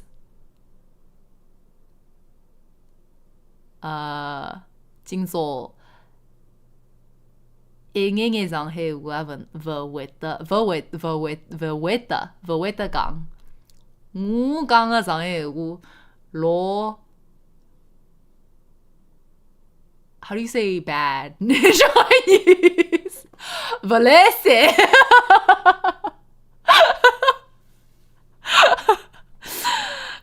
上海人呀，上海人。没办法，就跟那个。Wait, you refer to yourself as 华人 instead of 中国人? Not that I'm saying you should one or another. I'm just curious what's the role when Chinese is one or the other. Oh, I use, I feel like 中国人 is very, but I'm actually not trying to say that it's political. I feel like it's a little bit more of a national identity because 中国 is a nation, right? So 中国人 feels like the nation of China, like a person from the nation of China, I feel like is how 中国人 translates in my mind. And 华人 feels a little bit more like, not quite an ethnicity, but something that encompasses like not just China, but also Chinese diaspora, which is why I like to say 华人. But usually I say 华侨. I'm Chinese diaspora, basically. Yeah. As Chinese Hokkien, we just omit all the nuanced pronunciations. Yeah, no, Malaysians get me. I think Malaysians understand my Shanghainese struggle. Yeah, I just feel like 中国人 is a little bit more of a like a nation-based term, and I don't have Chinese nationality, you know, so I don't think it's wrong to say that I'm a 中国人, but it feels a little less accurate. Yeah. Okay. Shall we continue? It's all listening. Are they ever going to give me reading exercises? 你是第一次坐飞机吗？是啊，听他们说坐飞机时有人会觉得头晕。别紧张，就是起飞的时候耳朵有点不舒服，但是很快你就会感觉像坐在自己家客厅一样。那我听音乐放松一下。Heartwarming conversation between two people where one person is like, it's their first time on an airplane, and the other guy's like, don't worry, like, when we take off, your ears are going to be a little uncomfortable, but afterwards you'll feel like you're sitting in your own living room. Okay, 对话可能发生在什么地方? So where did this conversation take place? It is on a plane, 飞机上. Oh my god. Every time I say the word 飞机, which means plane, I think about my brother. Now he's very well-spoken. He's incredibly well-spoken. His Chinese is actually better than mine now because he's been working for a Chinese company for quite a few years. When he was a child, I think a lot of us had like 口齿不清楚, like sounds we struggled with when we were children. And for him, it was the letter F. So in Chinese and English, like he couldn't say F. One of the things that he struggled with was like, we would try to get him to say 飞机在天上飞来飞去, which means the airplane is in the sky flying around. And he would be like 飞机在天上飞来飞去. And we'd be like F, and he'd be like F, and we're like A, and he's like A, we're like Fei, and he's like Hui. So to this day, like 20 years later, whenever somebody says 飞机, I hear my brother's like 2-year-old voice going 飞机. 华侨反而不对了，华侨是中国，我觉得不一定哦。我觉得华侨，我以为华侨是包括就是华侨不就是 diaspora 吗？华侨的意思不就是 Chinese diaspora 吗？ Is it not a one-to-one translation like that? Did I get that wrong? I could believe that. I misinterpreted the phrase 华侨. I guess I should look it up. That's the same thing when referring to the language in Mandarin. I'm used to referring it as 华语, and then it's also mixed with 华文中文in school. I've never heard Chinese refer to Mandarin as 华语 or themselves as 华人. Yeah. I don't hear it either. I hear it sometimes like when people get, with the current political tensions with certain island nations / nations question mark that will not be named.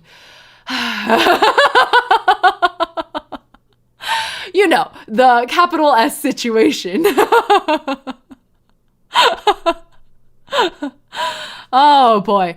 Anyway, residents of said island nation question mark. I think those people tend to say 华人 more. To my knowledge, I might be wrong about that actually. I'm not sure. Yeah. It's okay, we can name Australia. That's so funny. The question of whether you should say 华语 versus 汉语. Oh, I'm more likely to say 汉语, I feel like. But I'm also like literally like I'm Han Chinese, so anything Han I'm like can take ownership of genetically. Did you guys hear about the split pinky toenail that a lot of Han people have? It's really gross. So maybe this is kind of TMI, but if you haven't heard about it before, a lot of Han Chinese people have, you know how your little pinky toenail is like really, really, really small? A lot of Han Chinese people have a split toenail. It's like two. It's like instead of one toenail, you have two. I don't know how to, if you imagine like a horse's hoof, it's like cleft down the middle. It's like kind of like that. And for a lot of us, some of us, it like comes and goes. Like sometimes it's there, sometimes it's not. Sometimes it's not really noticeable. It just looks like it's like a piece of like hard skin or something on the side, but it's actually a second toenail. So yeah, it's a little gross. But the first time for me, I think it showed up when I was like 13 or something.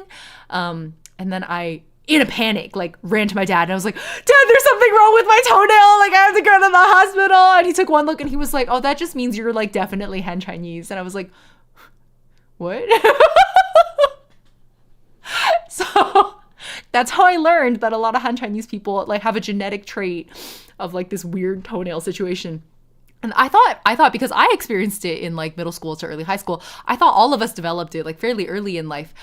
Recently, I have a friend, actually, they are often a regular in this chat. I have a friend who very recently, we're like roughly the same age. So in their 20s, late 20s, they were on their, I think, private Twitter going like, this might be like really gross to talk about, but I think my toenail is falling off and I'm really concerned, but it like doesn't hurt or anything. It's just like, it just looks really weird.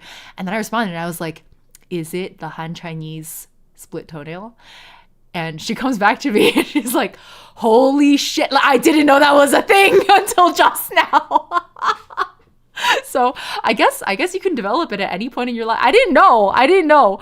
Accessory nail of the fifth toe. That's what the Wikipedia article is called. How many millions of years until it becomes a sixth full toe?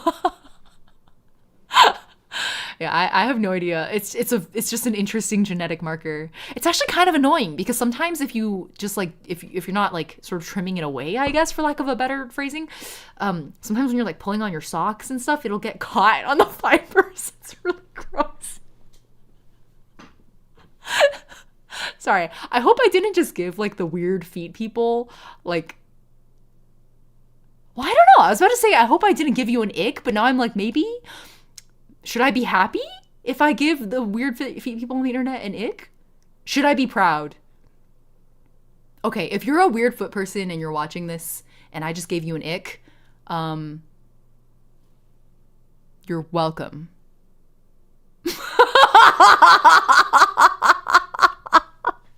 I don't know, man. Tundra's like, please stop. I guess it almost looks like a hangnail, yeah. 它在中国北方汉族中比较常见. Oh!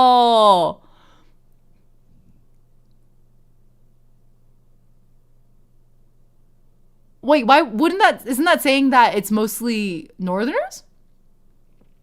But I'm a southerner. I don't know, whatever. Reveal yourself in chat. Yeah. Where are the feet people? Show yourself.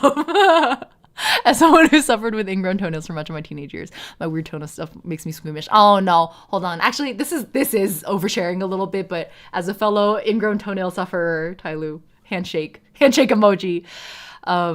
It's not. If you've never had an ingrown toenail, that shit sucks.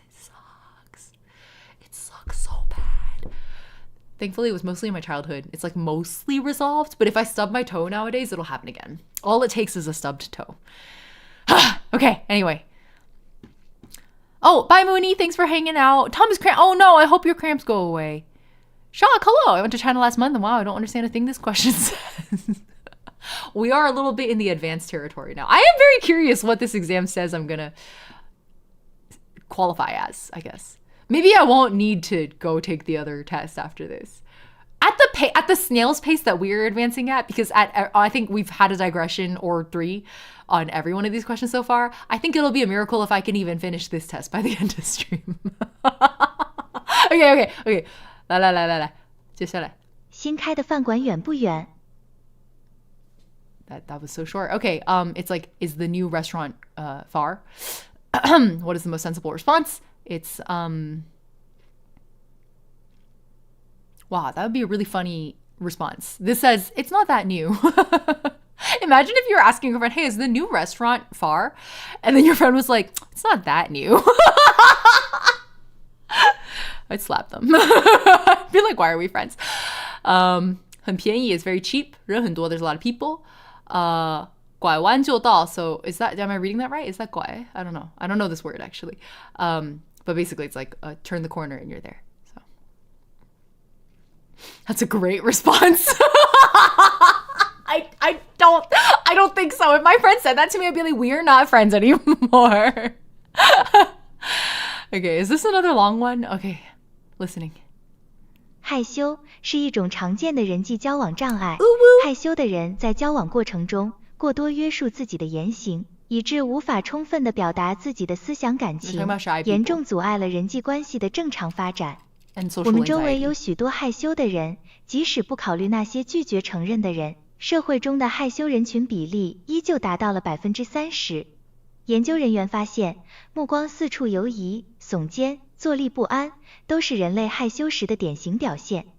当绝大多数人都和谐地融于社会交往中，害羞者似乎就成了异类。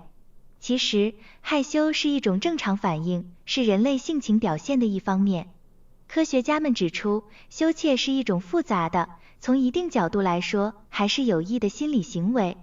许多因素都会使人害羞，一般人认为性格内向是其中一个因素，但调查显示，容易害羞 I'm 的 being 人 so real. 往 I 往 stopped 性 paying 格内 attention like 向， 3 sentences 但性 ago. 格内向的人却未必都 Why 会 is it 害 so 羞 long?。Okay.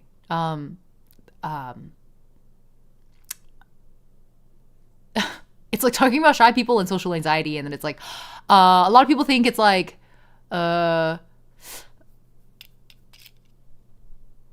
I don't know, like a developmental blocker.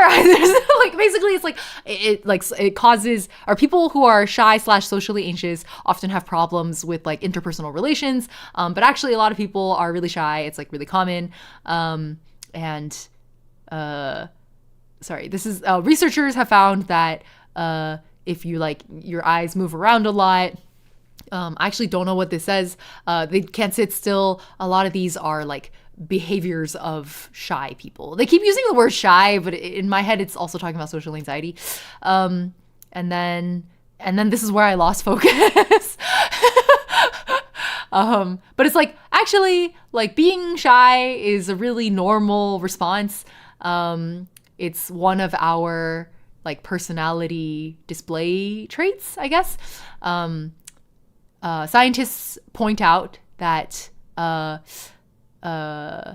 this shyness is a complicated I don't know what 有 is that 有盖的心理行为. I don't know what that means. They actually used a lot of terms that I don't know. Like I understood the general gist of it, but there were some specific 词语 that I was like, I don't know what that means. 许多因素都会使人害羞. So a lot of things can make you shy. Some people think or like a lot of normal people, 一般人, I don't know. People often think that being introverted is one of the reasons. But research shows that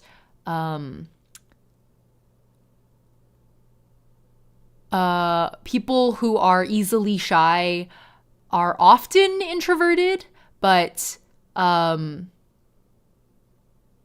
not everyone who is introverted is shy. Yeah. I think I got it, roughly. By the way, relevant to this subject, believe it or not, I'm an introvert. Believe it or not, the loudest person you know is an introvert. I wouldn't describe myself as 害羞, right? Like I'm not shy the way that this article is talking about. I don't think I'm shy at all. Actually, I guess I'm a little shy when it comes to like meeting new people, but I think that's a very normal human behavior. But I think for me, that's a manifestation of my introversion. So I may be loud and I might talk a lot and I might be actually very good at talking. But people really tucker me out. Like I don't, it's not that I don't like people. I should really like people. I obviously really like people. I think I'm a very obvious, transparent, like give a fucker, you know? I'm a very gaffer. But I find it exhausting. I find people very exhausting. I find social situations very exhausting. I generally try to avoid them. If I don't have to be there, my ass is out of there.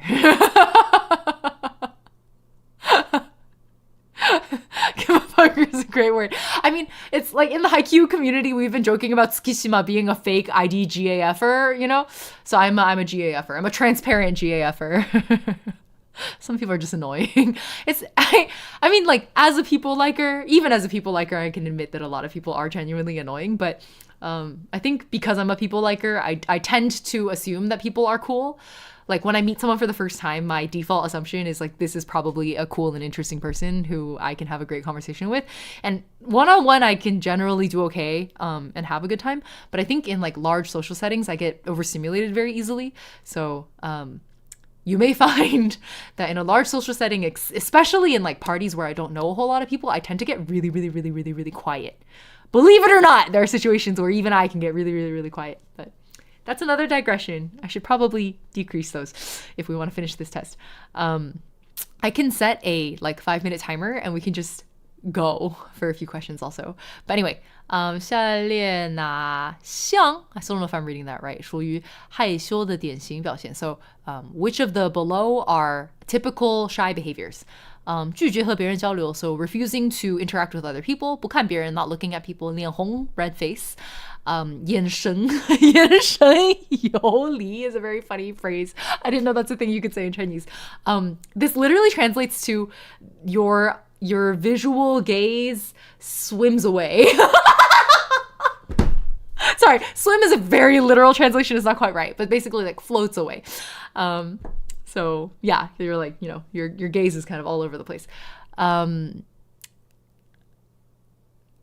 It's asking which of these is typical. Wait, what? 下列哪项属于害羞的典型表现? I guess these all kind of sound like it, but they're probably asking for like what they listed. Of the things they listed, there's the attention thing, like your eyes. I don't think they listed these other three, so I'm gonna go with this one.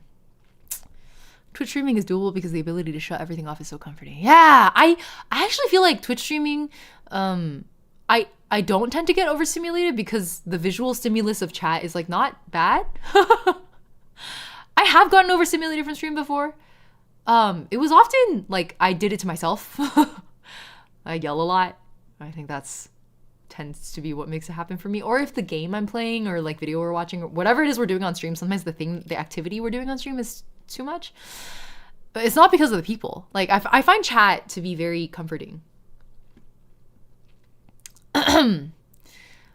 关于害羞下列哪项不正确 I still don't know if I'm reading that right. What is not accurate? 是不正常的 so this is saying it's not. I was asking which of the below regarding shyness is not correct, and this is saying it's not normal. That's not correct. 印象人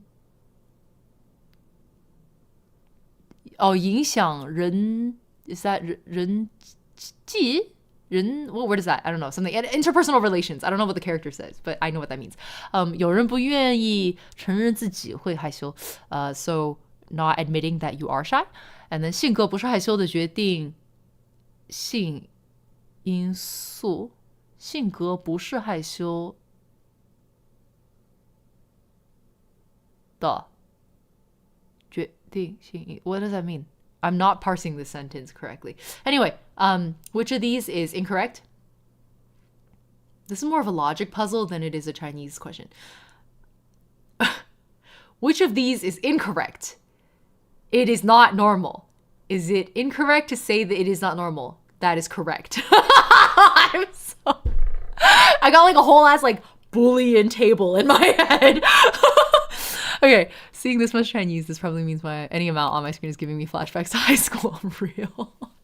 Personality is not a defining factor of shyness. 性格性格不是害羞的决定性因素懂了 Thank you, Amethyst Potato. I was parsing the sentence wrong. Okay, 这段话主要谈的是什么？害羞的类型，害羞的人很多，害羞的例语 I don't know what this last character is. And then 怎样才能不害羞 So, what is this passage talking about? The types of shyness, the fact that there are a lot of shy people. I have no idea what this means. And then this one is like, how do you not be shy? So I guess,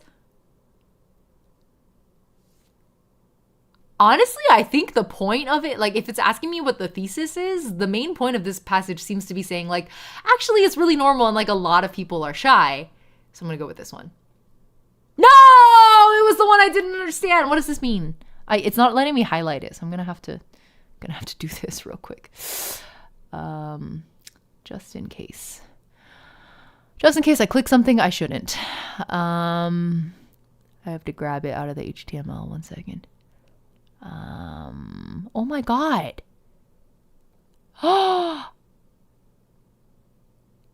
Each of these characters is in their own. Let me show you guys. It's in their own like div, and I think it's because of the TTS. Do you see this? Like this is the. Sorry, wait. This div is the row. Sorry, this button is the row. In this button, there's a span, a div, nested div. In this div, each of these. Hold on. Here's the. Oh, sorry, my camera's blocking it, isn't it? Each of these is a Do you see this? I think it's the TTS. It's like reading them in these units. 害羞的利与弊。害羞的利与弊。Still don't know what that means. Anyway, I just want this last words because I could read everything else except this one word and I don't know what it means even though I know how to pronounce it. Let me look it up. Oh, B.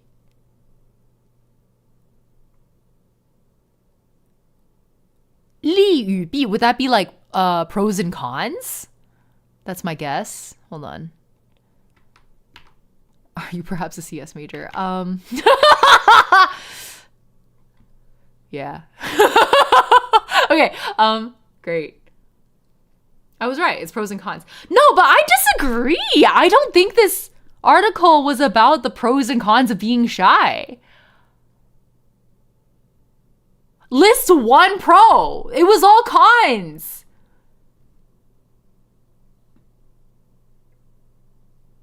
The only thing that's close to calling it like a pro versus a con, like the closest thing is in the second paragraph where they were like, it's actually just like a normal part of human personality.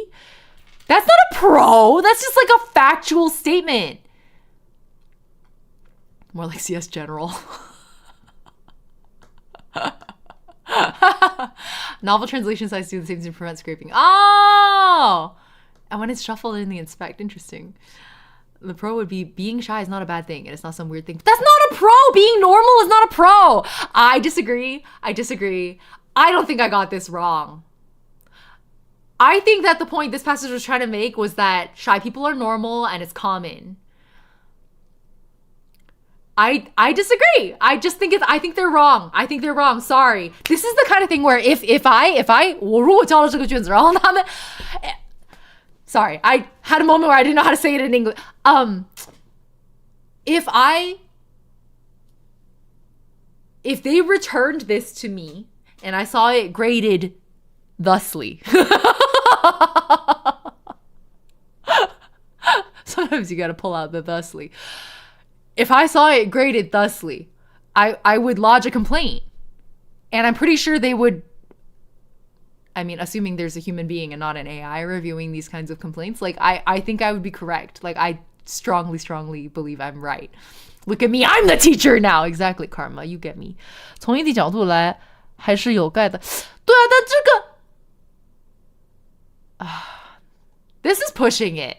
So MX in YouTube chat is making the argument that this sentence 从一定角度来说还是有 am I reading that right? 盖的心理行为. Yeah, but then there's like nothing, like the only thing that follows this sentence, it's like, okay, the literal translation of this would be like it's complicated from a certain angle, it could be beneficial to your psychology. But then they don't list a single thing. Like the sentence after it doesn't say anything about how it could be beneficial. They're wrong. I don't care.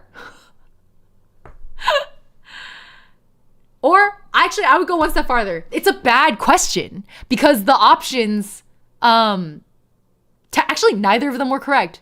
And the passage was written poorly, so actually there was kind of no thesis. Like there was no central point. So like write a better passage or ask a better question. If you're going to write a shit passage, then ask a question that doesn't get to the root of why the passage was poorly written.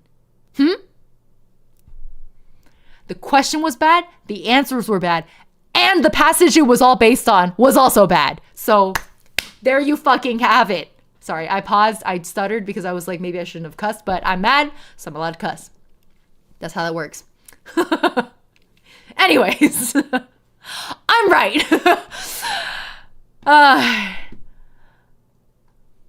一个推销员来到一家超市推销他们公司的香皂。超市老板正忙着指挥员工们上货，于是便不耐烦地挥挥手说道：“没看。”一个推销员来到一家超市推销他们公司的香皂。超市老板正忙着指挥员工们上货，于是便不耐烦地挥挥手说道：“没看见我忙着吗？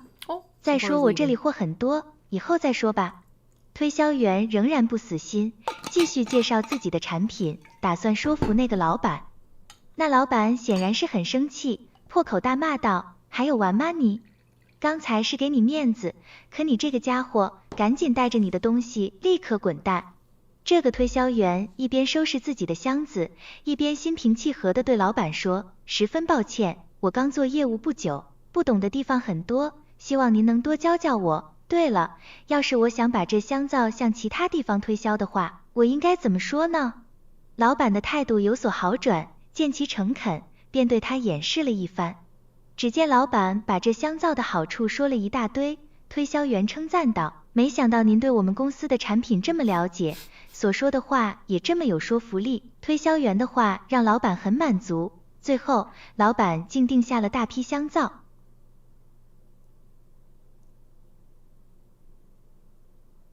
Did bro just psychologically manipulate? Wow. That was a fun story. I liked it. Let me retell it without looking at the characters. The salesman shows up at like a supermarket and he's like, hey, you guys want to stock my company soap?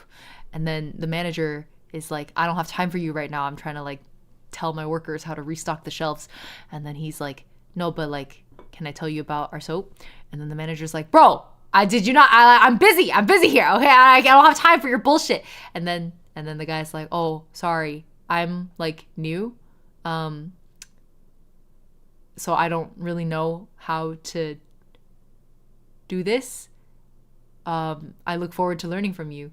And then the boss was like, oh, yeah, well, so like, here's how you sell this soap, right? And he like lists all, he like calms down and he lists all of the positive traits, like all of the things, all of the selling points about this soap.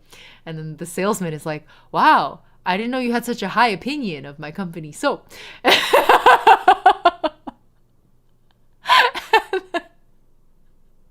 And then the manager is like, yeah, and he like buys a bunch of the soap.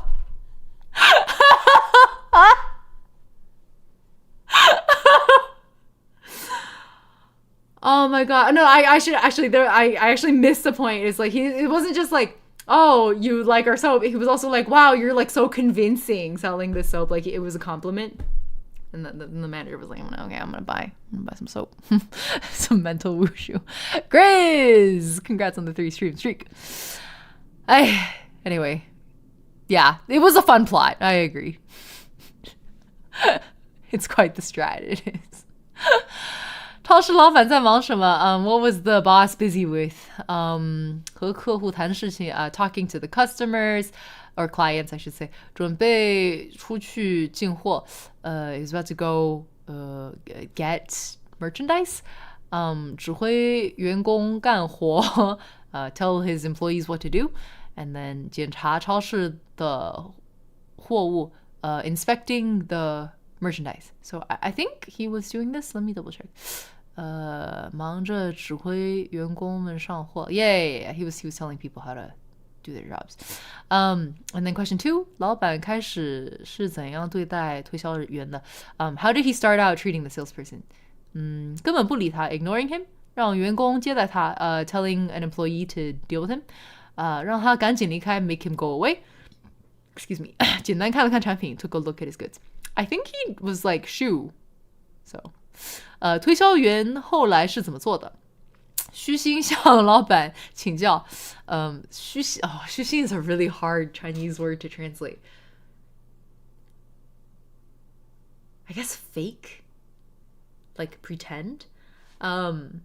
He like pretended to ask for the boss's advice.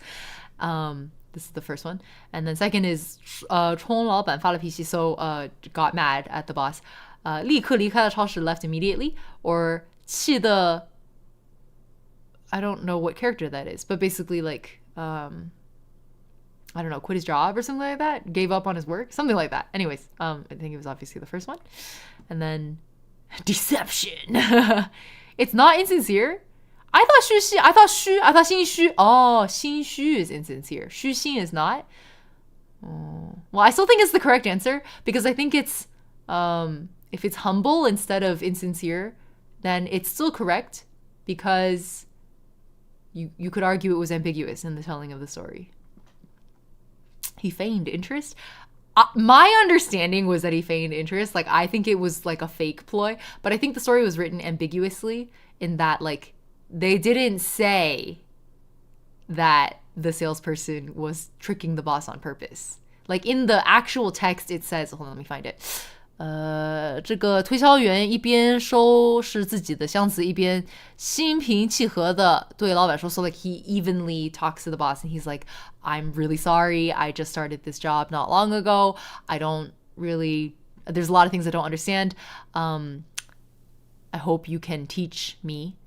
And then, he goes on to ask, right, if I wanted to recommend, or if I wanted to market this soap to other places, what should I say? And that's how he got the boss to like say all this stuff. So I think it's actually written kind of ambiguously. But today I learned that Xuxing is humble. 这种考试难度还是挺大的，有吗？我觉得难度不是语言上的难度，是逻辑上的难度。Like, I guess it's like reading comprehension plus some like logical reasoning. 推销员是什么样的人？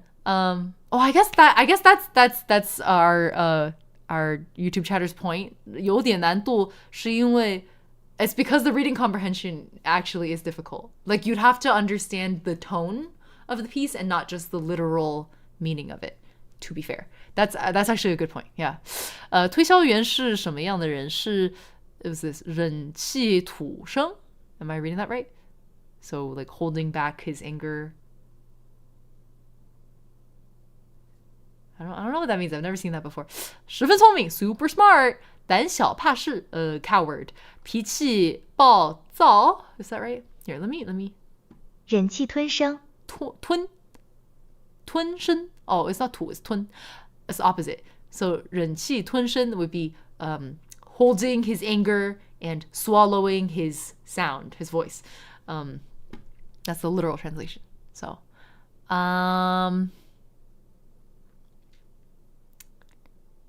I mean, this is kind of hard to answer because like bro is smart, and bro also I can see how this would be a tricky question if you weren't reading the vibes properly. So my understanding of this telling is, that's why I came back to retranslate this specific line for you guys, like phrase by phrase, is because they specifically use the term 在哪里？找一下，等一下哦。是在一边心平气和. So they described his response, the salesperson's response, as being 心平气和. It's very like very even tempered. And so to say that he was holding back his anger and like swallowing his words,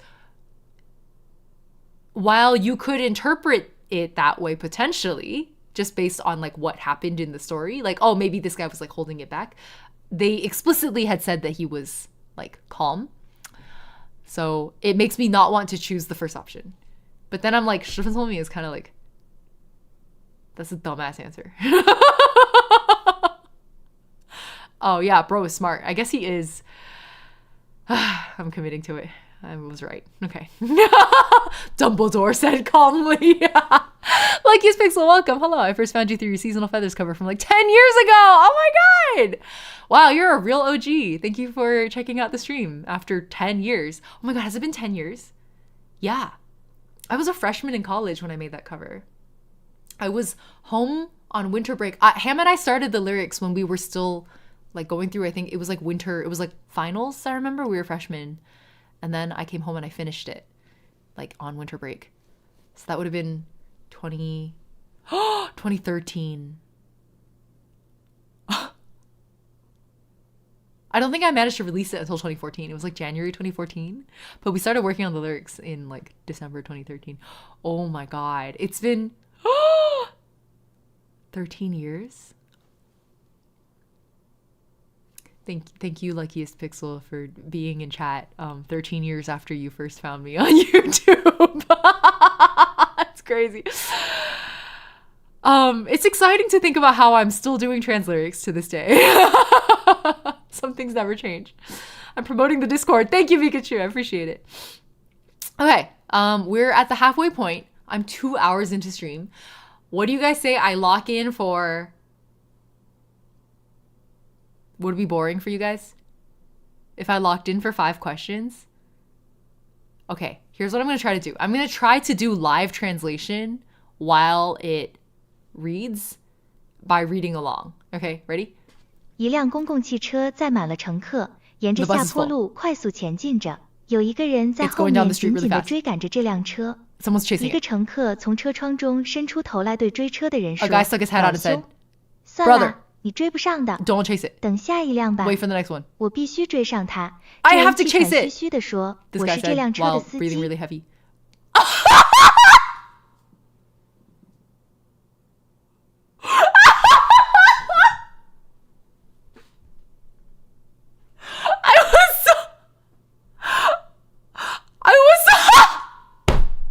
Sorry, I was so caught up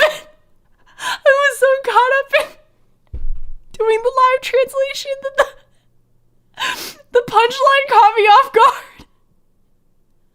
Sorry, the last line says, I have to catch up. This guy's like breathing really heavy. He's like, I have to catch up.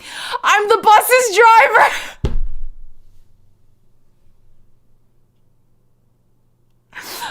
Oh, that really caught me off guard. I wasn't expecting that. I was really locked in. Okay. Lock in. Sorry, that's so funny. I feel like if I were sitting like in the physical test center, like with my headphones on, I would have bust out laughing. Which of the following statements is supported? 那个人在锻炼身体. That person is exercising. 公共汽车的刹车坏了. Us, doesn't have a driver. 那个人不想错过这辆车. The person doesn't want to miss the bus. So obviously it's one of these two. But this is asking which one supports the text most. And so the most literal correct one is that the bus has no driver. So we're going to go with that one. Okay, passengers about to go where winds meet. Pixel, I'm glad this is the stream you came into too. 老兄 sounds like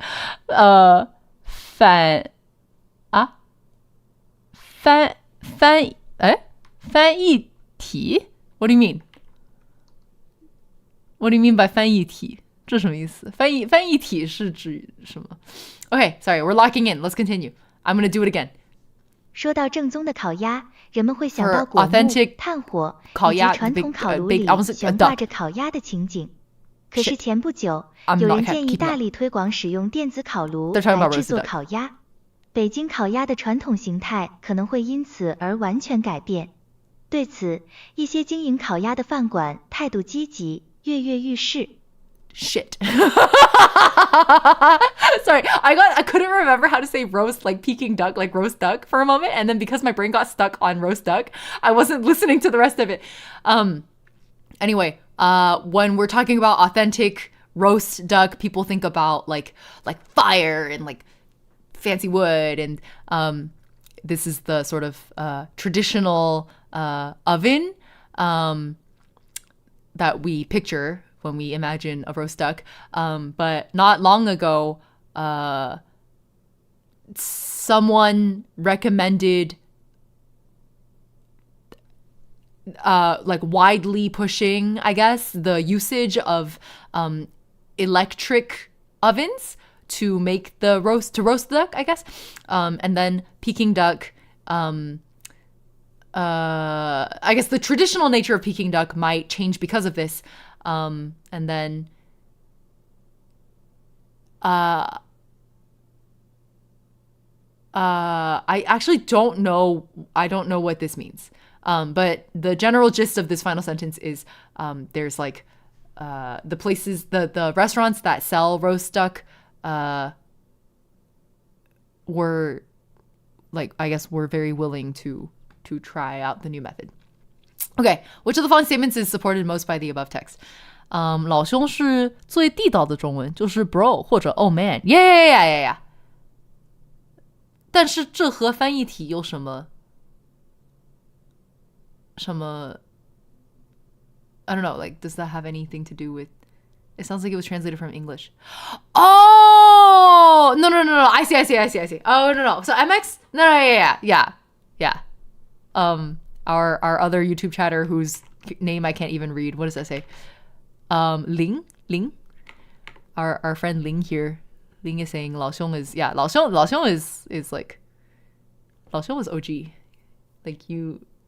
Sorry, we're back on we're discussing the previous question. They had used a term called 老兄, and MX is asking if, or I guess commenting that 老兄 doesn't sound like it was Chinese. Like it sounds like it's a loan word that's like translated from like bro or something like that. But Ling is saying that it's OG Chinese. Like 老兄 does mean bro, but like we've been saying that in Chinese for like eons.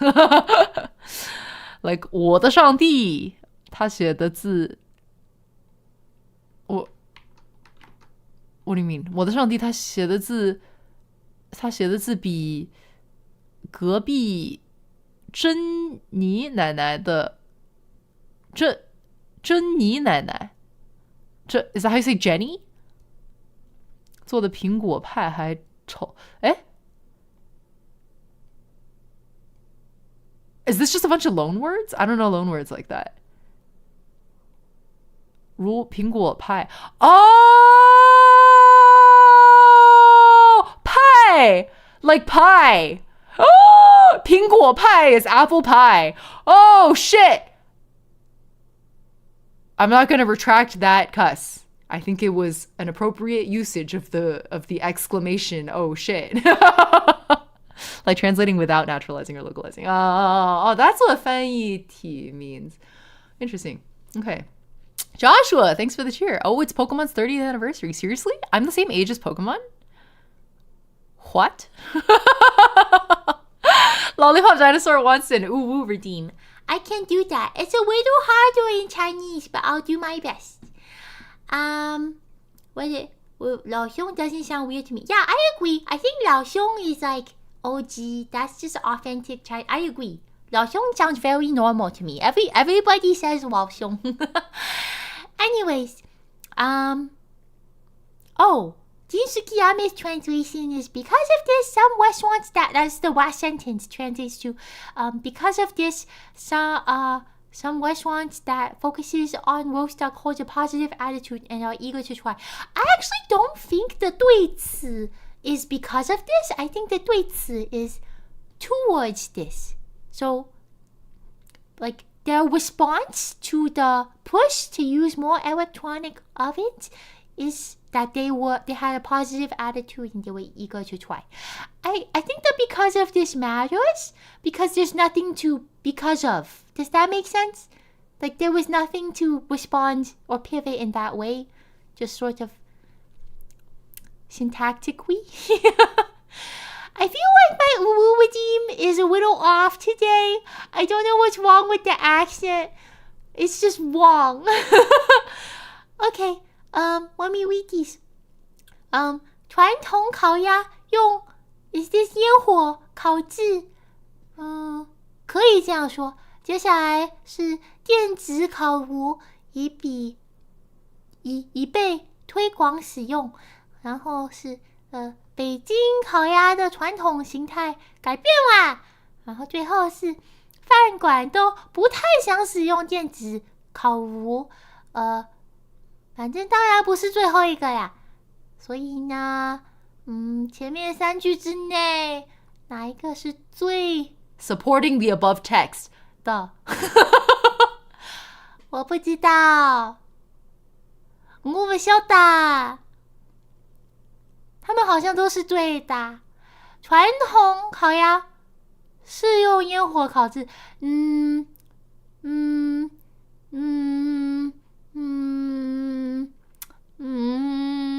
但是他们的意思是，这个传统形态可能会因此而完全改变，所以按照他们的思路，这个不应该说是传统烤鸭，所以最直接的一句是这个 No 像被枪毙了一样。为什么？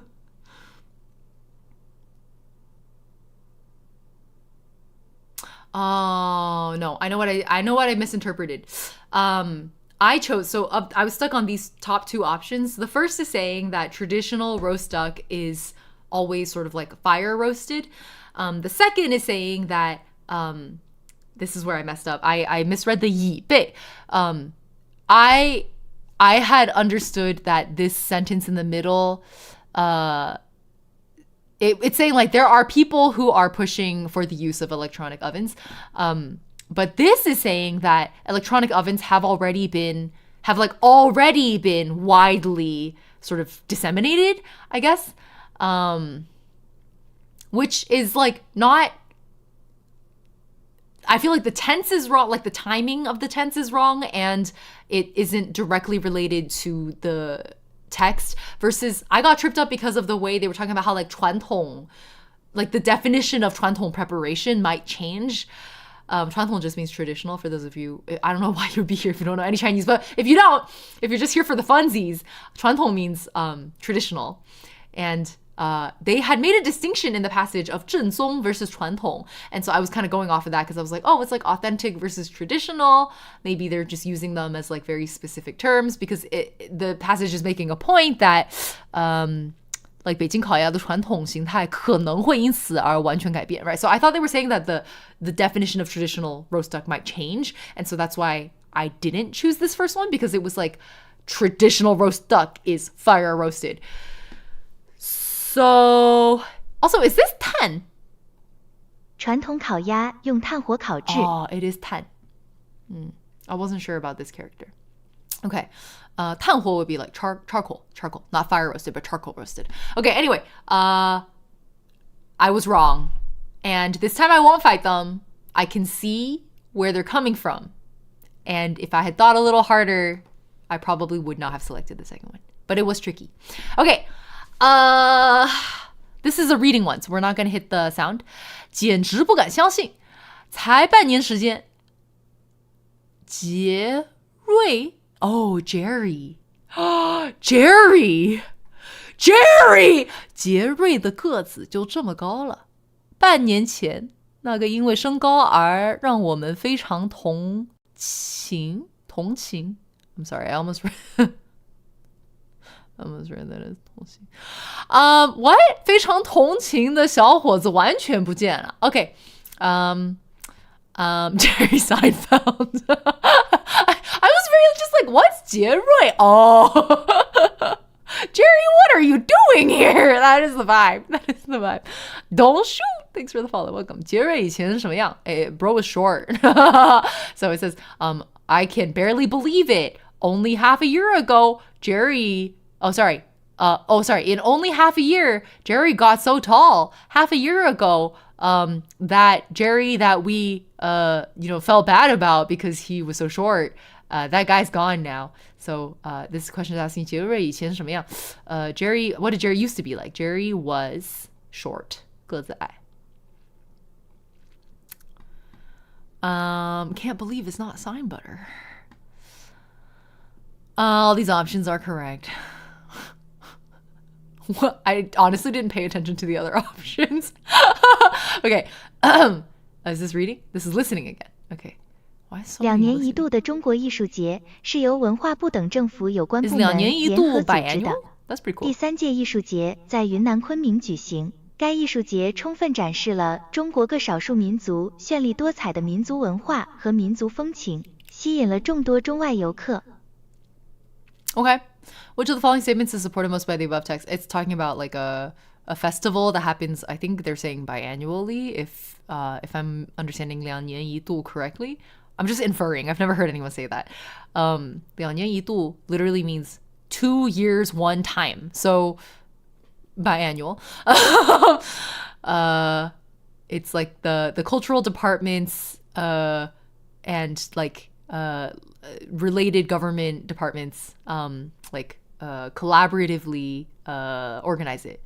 And the third, it would be this like the third instance of this cultural festival is in Yunnan Kunming. It's being held in Yunnan Kunming, and it's like fully demonstrating all of the 少数民族 would be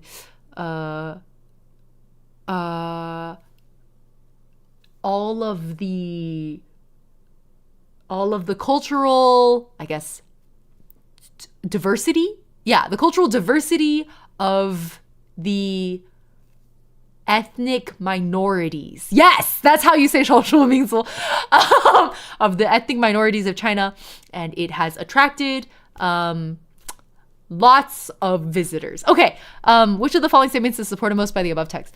艺术节一年举行一次. This is what happens once a year. No. 艺术节上只有中国游客. 上只有中国游客. So previously they only had Chinese tourists. Wait, shit. Am I misunderstanding this last sentence? 吸引了众多中外游. Does 中外 mean outside of China? I didn't know you could say that. That's cool. I feel like I'm learning Chinese by taking this test. Twice a year is semi-annual. Oh. Yes. Biannual can mean twice a year or once every 2 years. I think English is a little funky like that. Like there's an official meaning, and biannual officially means once every 2 years because semi-annual officially means twice a year. But because of the way we colloquially use the word biannual, it can mean either. Unfortunately. Kind of like the word literally can mean not literally. Because of the way we use the word literally.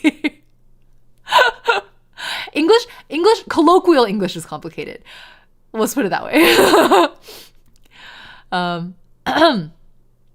I like that ... had the same confusion. Inflammable. You're so right, MX. Okay, sorry, where were we? 技术界上should this say 上次只有中国游? I'm assuming 中外 means outside of China. So then this would be implied, actually. Anyways, 艺术节由地方大学举办. They didn't say anything about 大学. So this is saying that it's organized by like the local colleges, universities. 艺术节展示了民族文化. This is the most literal and direct sentence, which is that the cultural festival demonstrated the shit. Oh, ethnic culture. Okay. Yes. Thank you. This is taking a lot longer than I thought it was going to. I think it's because I'm translating, so it takes at least double the time. And then I go on 3 tangents per question. So then it takes like 3x more of the time. So I'm 4xing. 5xing because I still have to read through it once.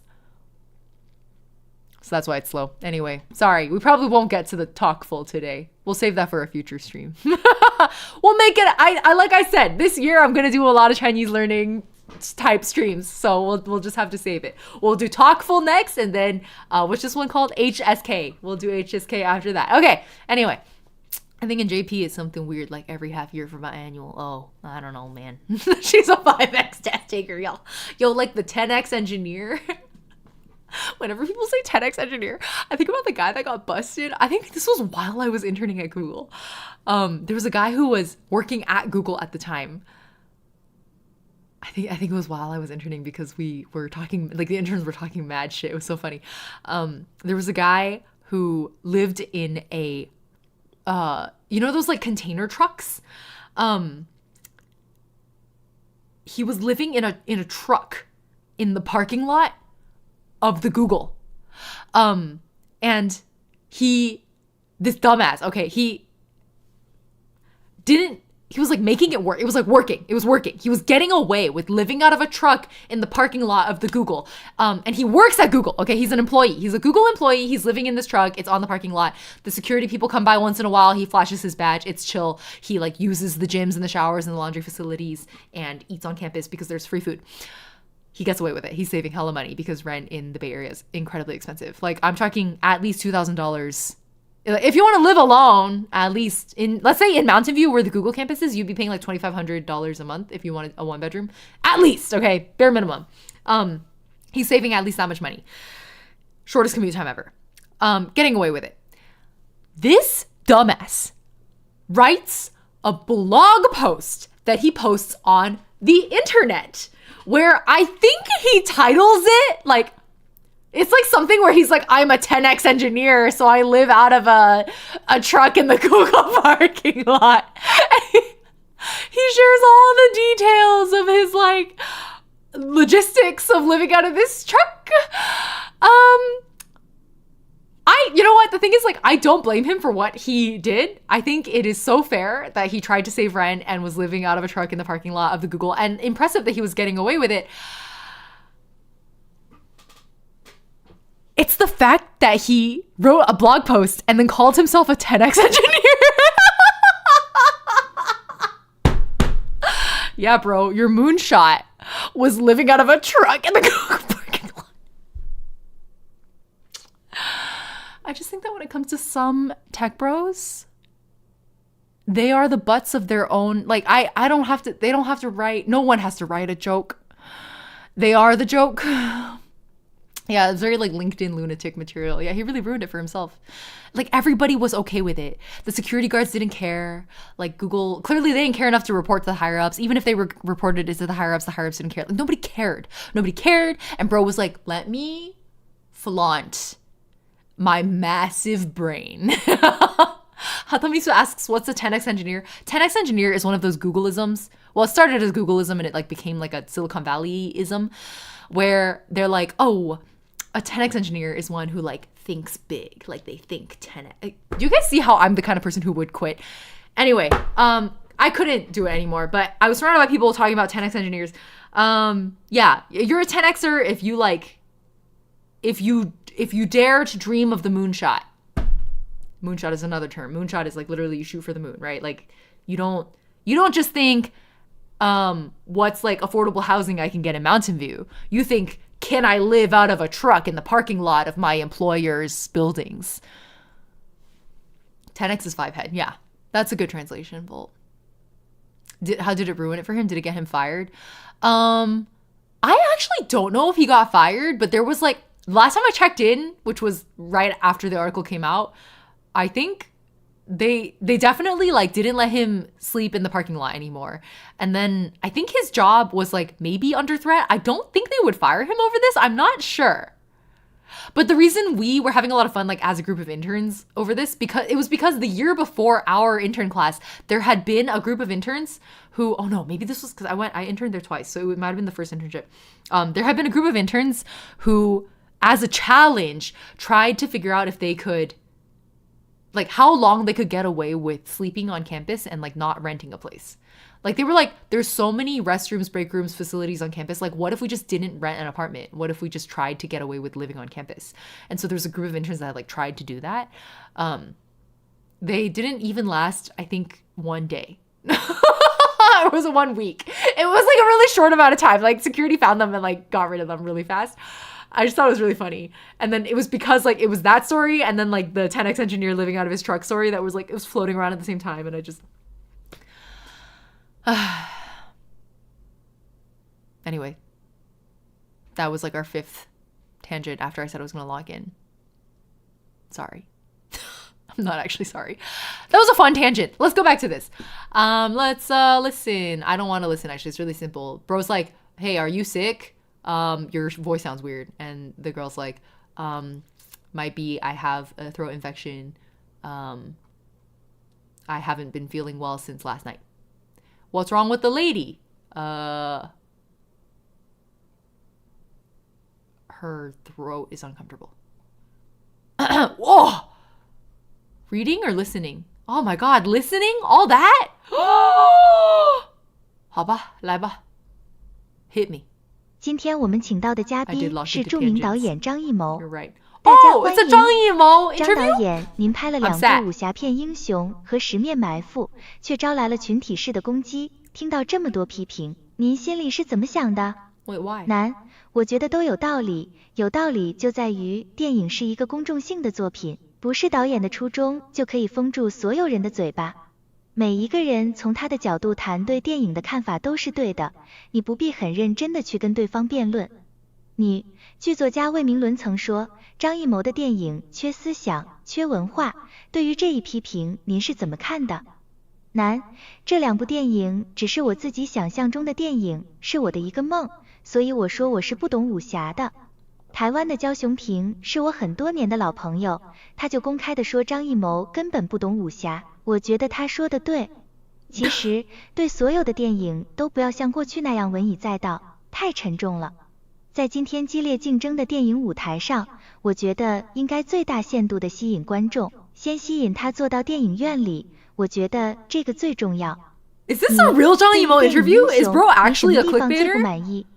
难，我觉得最该反省的是人物，因为我要表现的是我一个功夫电影的梦和视觉的梦，所以我把人物处理的较简单。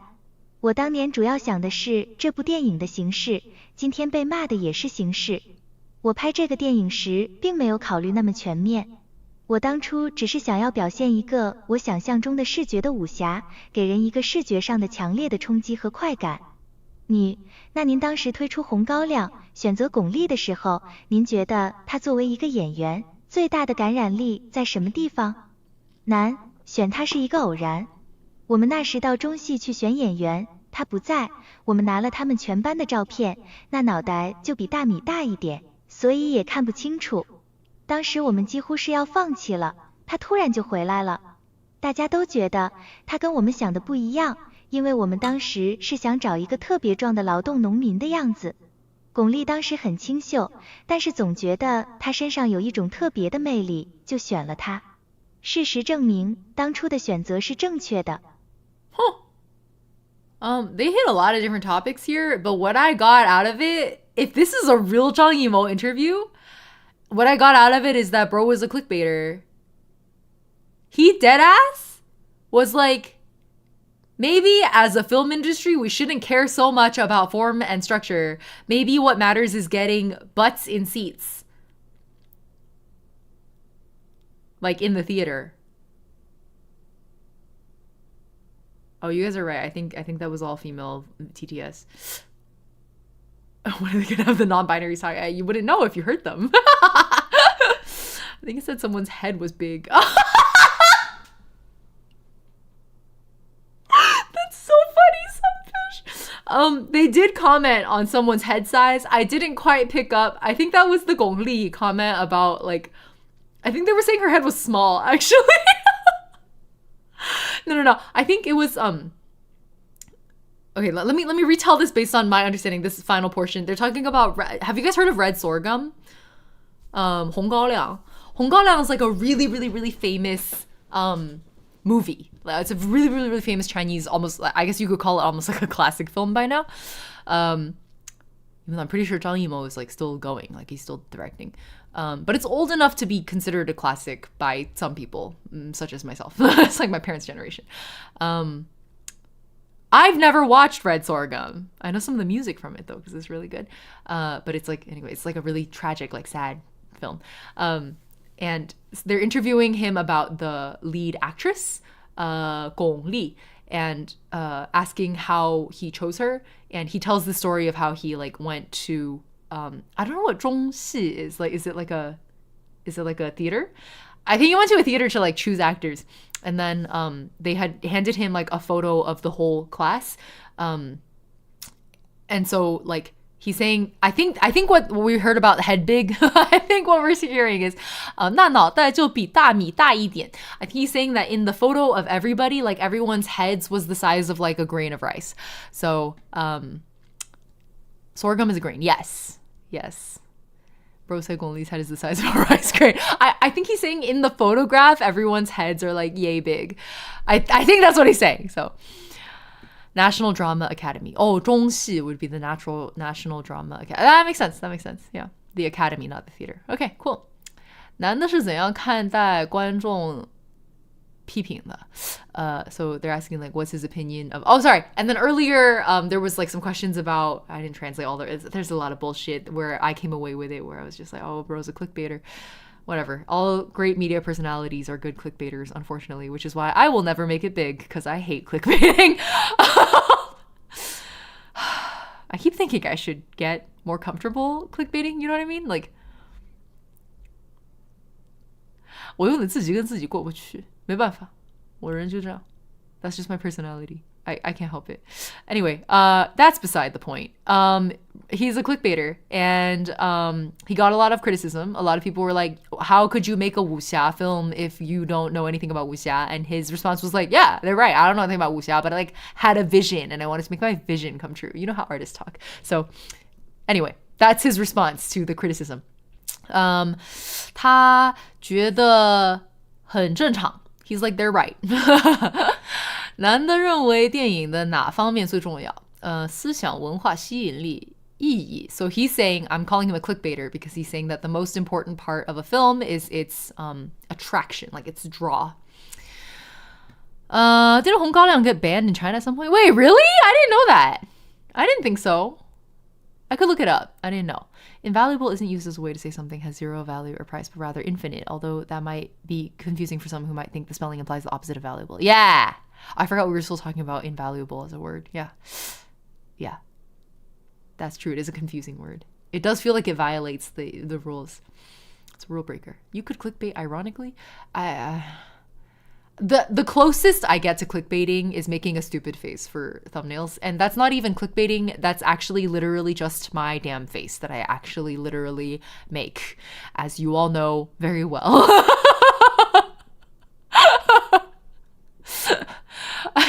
The next closest thing I do as clickbait is stuff like what I'm doing right now. I mentioned earlier that like the Freerin season 2 opening just dropped, and I'm already like, run, like write the translation. I'm already on it, you know. But I don't think that counts either. That's just that's just typical content creation rat race type stuff, which I don't usually willingly participate in the rat race unless it's something I dearly, dearly, dearly love. So an example is like when I rushed out Jane Doe, that was a case of like it perfectly, the Venn diagram circle of like things I love and things that like are popular just happen to overlap. It doesn't happen often because I'm gonna say it, I'm a fucking hipster. So one of the rare opportunities when that happens, when it happens, I'm gonna pedal to the metal. Like the rare opportunities. Click face, exactly. I took this Chinese exam and you won't believe the results. I'd rather shoot myself, Sammy's. It took me 5 hours to do this 10-minute test. See, you guys are so much better at this than I am. Okay, sorry, let's continue. 男的对电影英雄什么地方不满意? So they're asking what is he not pleased with about the movie he made called 英雄 Hero? I don't know this movie. I've heard of it. I haven't watched it. I think he's saying that he wishes he had done more with the characters. Because he was so focused on the visuals.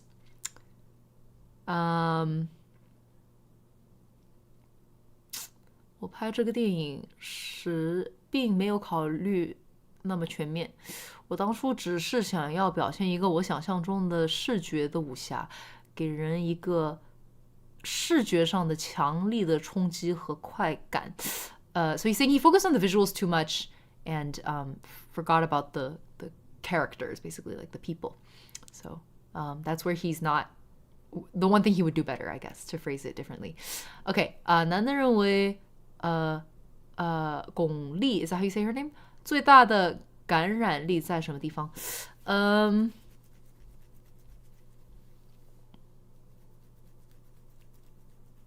He honestly didn't say any of these things about her. Like, this one says she's good at acting. This one is like she looks like a laborer.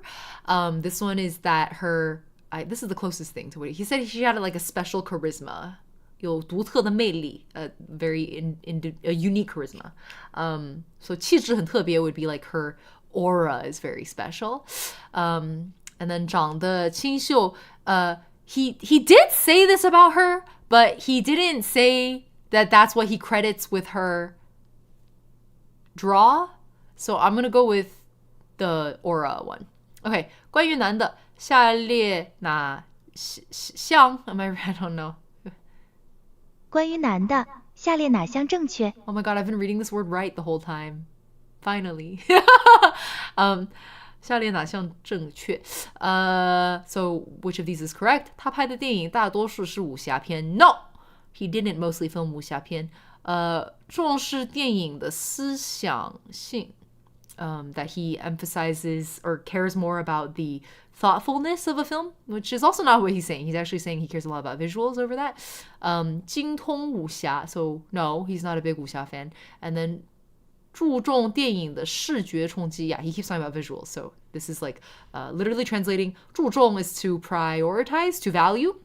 He highly values the movie, 电影, the movie's 视觉 visual 冲击 is oh, there must be a good way to translate 冲击. Impact. So this translates to valuing a movie's visual impact. Okay. There we go. 春天来了，天气暖和了。Oh, sorry, this is listening. I shouldn't have been reading it. 春天来了，天气暖和了，我们去公园放风筝吧。好啊，可是我放的不好，你教教我吧。Bro's like, spring's here, weather's warm, let's go fly kites. And she's like, sure, I'm bad at it though, you better teach me. And so what is she asking him to teach her? Flying a kite. Thank God for a short question, or we're never going to end this stream. Why are we talking about Genshin Impact? Sorry to suddenly bring the convo back to that. Had an internet connection issue. Oh, no worries. Don't worry. I have ADHD. Okay. This is listening again. 最近怎么样？ How are 还 you 是很忙 recently? 吗？ Are you still very busy? 可不是，姐姐 No. 给我寄的包裹都是杨华去邮局替我取来的。What? Who's Yang Hua? Anyway, she's like, my older sister sent me a package and like someone went to get it for me. Who's Yang Hua? 包裹是谁的？姐姐的。啊？ Oh. I got tricked. I was thinking like who sent the package, but they're asking whose package, who owns the package. Technically, if your sister sent you a package, then you own the package. So it should have been, that was stupid of me. That's my bad. They got me. I got. 蜂鸟是世界上已知最小的鸟 This 类 is。listening? Yes. 蜂鸟身体很小，能够通过快速拍打翅膀悬停在空中，每秒约 Wait, is 蜂鸟15次 hummingbird? 到80次。它的快慢取决于蜂鸟的大小。 Oh, 蜂鸟因拍打翅膀类似蜜蜂的嗡嗡声而得名。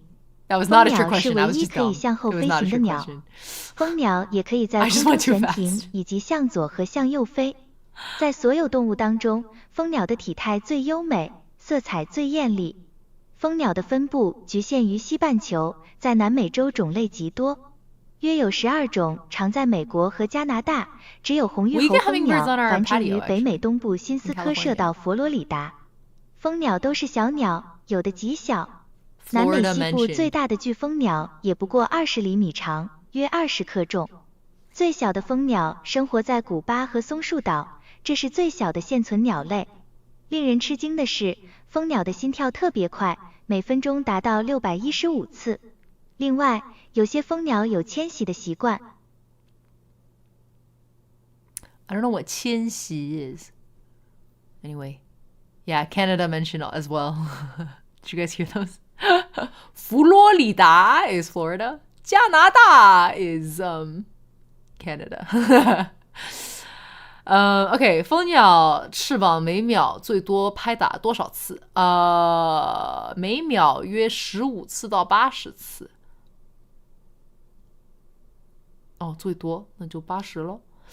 蜂鸟的名字 sorry, I didn't translate this. It's like how fast do they flap their wings? And they literally gave us a range, 15 to 80. And the question was like, the fastest, so I said 80.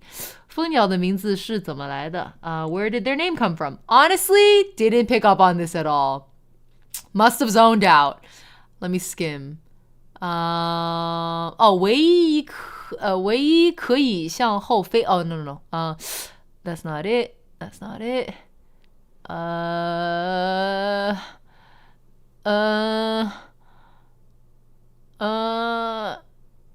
Where does it say anything about naming?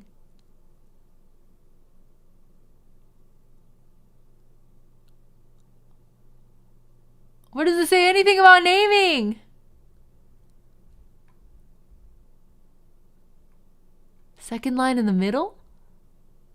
蜂鸟因拍打翅膀类似蜜蜂的 Oh, thank you. 名字是怎么来的 what are they named based on? It's the bees. 蜜蜂 Yeah, so it was saying that the way their wings sounds like bees. 最大的蜂鸟生活在哪里Is that where they were talking about Florida? No.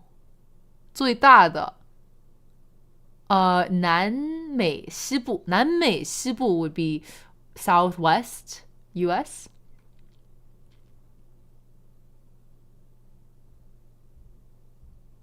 Not US. 南美 would be Western South America. My ass was thinking like Baja California. No, it's like South America. 蜂鸟的心跳是每分钟多少次 Oh no, the heartbeat. 615. That's crazy. Did I get them? Yeah. Oh, Alex, welcome. Karma's like, great, I think I got it. But just in case, tell me the whole thing again. I wasn't listening. That's exactly the vibe. Thank you for the super. I think being able to read Chinese out loud is such a flex. Is it? I guess it doesn't count for me because I grew up speaking it. So I don't think it's a flex because it's like cheating for me, you know? Like I got this for free. I didn't have to work for it. That's not actually true. I had to work to preserve it. But oh, we're talking about 朝鲜. Okay, here we go. Is this wait, let me make sure. Oh no, it says practice has reading. Oh, I can't play. I can't hit play. Here we go. Here goes nothing. I think this is 朝鲜, right? 朝鲜官方没有公布关于朝鲜人民军总兵力的有关数据资料。据估计is this true? 大于100多万朝鲜人民军阵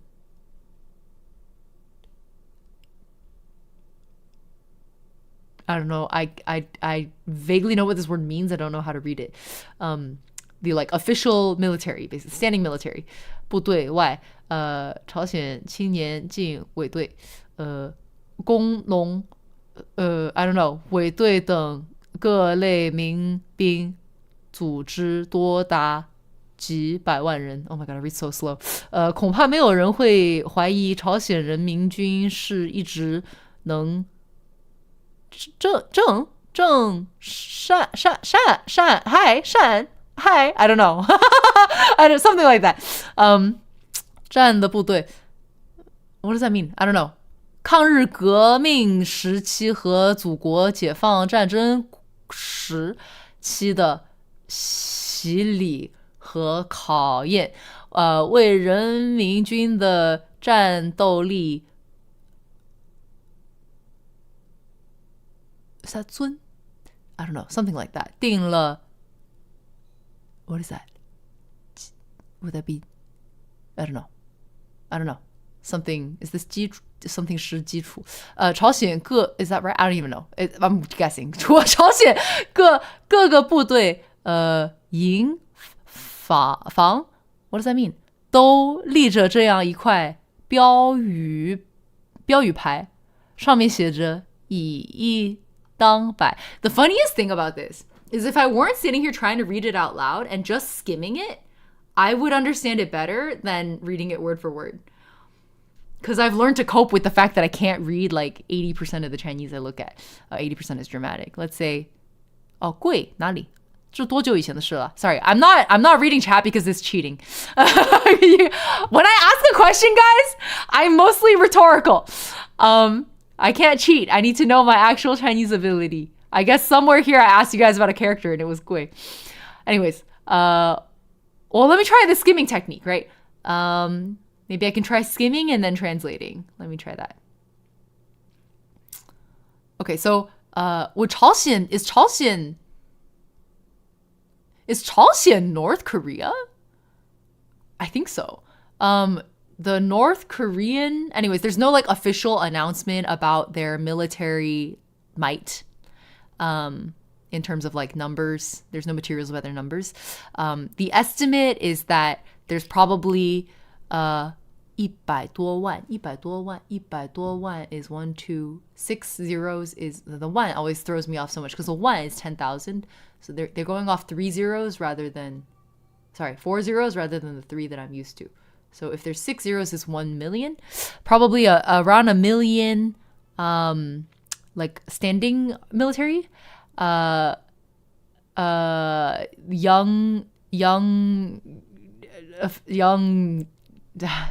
how would you say, like the kind of like Boy Scouts but make it military? How do you say, like, you know, the youngins, the juniors, junior something like that. And then there's like the peoples, like the farmers. 几百万人100多万 So there's like several million total. Am I understanding that correctly? I'm not sure. Roughly. I'm in the ballpark. I don't know how correct. I can't read chat right now. I'm sorry. You guys can't tell me the answers. That's cheating. And then, unfortunately, this is really funny. I fear no one can suspect that no one would suspect that their military is. I don't really know what any of that means. Like what, like a ready force? Is that right? I don't know. During like during the revolutionary period, fighting for. Sorry, I glanced over at chat and I see cadets. I think cadets is a good way to put it. When I said Boy Scouts but make it military, I think cadet is correct. Sorry.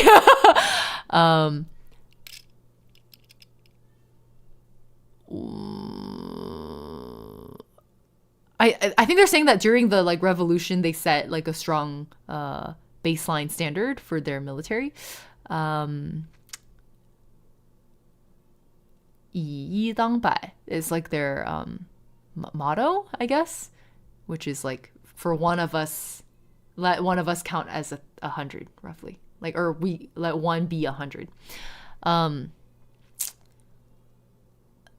会正日总书记一直对朝鲜人民军的建设和发展给冒了最大的关系. I don't know. I don't think that's right. I'm just making up words.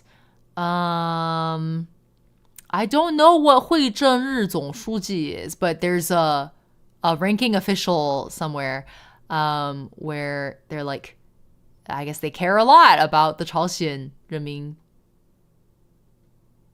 军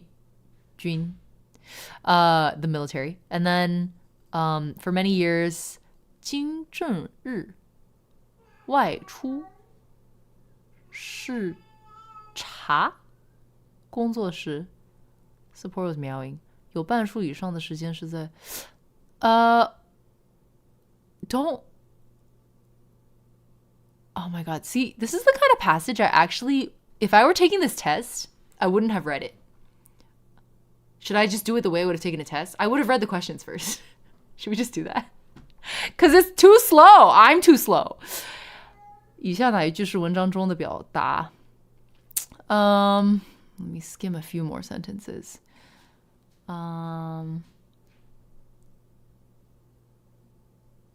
Hold on, what's the last sentence say? Interesting. I think it's about like recruitment or something like that.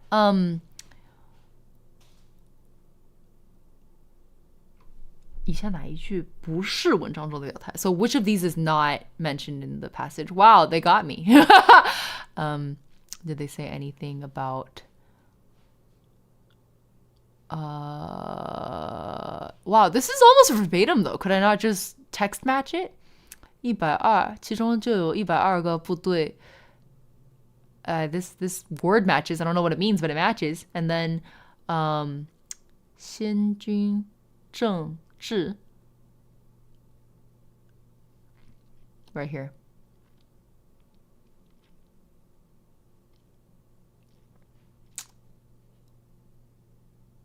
I mean, this is the only sentence I see that I don't feel like was mentioned here. 姑娘 Hold on. I might be wrong. Oh, I think I'm wrong. Because I think in this final paragraph they're talking about like marrying a military person. So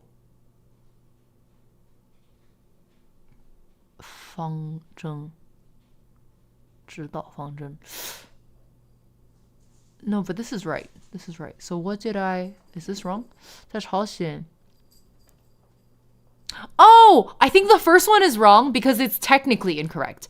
Because it's saying that other than the one sorry, I'm still not reading chat because I'm afraid to see the answers. 1 million. Is that right? Is 100,000 a million? I think that's 2 plus 4 is 6. That's a million. 6 zeros is a million. Anyways, aside from the a million like official military, there's like several hundred 10,000s, several million like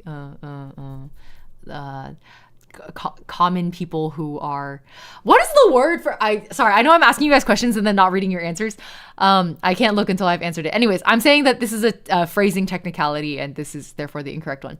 Okay, 划线句子中以一当百该怎么理解? Oh, so this was my interpretation earlier when I was explaining this phrasing was that they well, I don't know that I tried to interpret it. Let's see what they have. 节省粮食. Oh, save food. Make sure everyone has enough food to eat.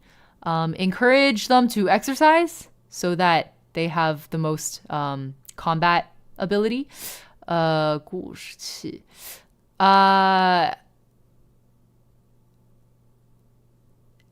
Basically, like motivate the military so that they can win. I don't actually know what these characters say, but I'm getting a vibe from the characters that something like be energized, like to be, this is 正, right? Something like that. It's like to be energized. Anyways, this is 使他们能发挥最大的潜力. What's the difference between these two? I'm going to choose this one because this is saying it's like for their 精神 would be like their spirit. It like excites their spirit to make them exercise their greatest potential. Okay, but it literally translates to take one and make it 100. Okay, 这段文章主要想告诉我们什么?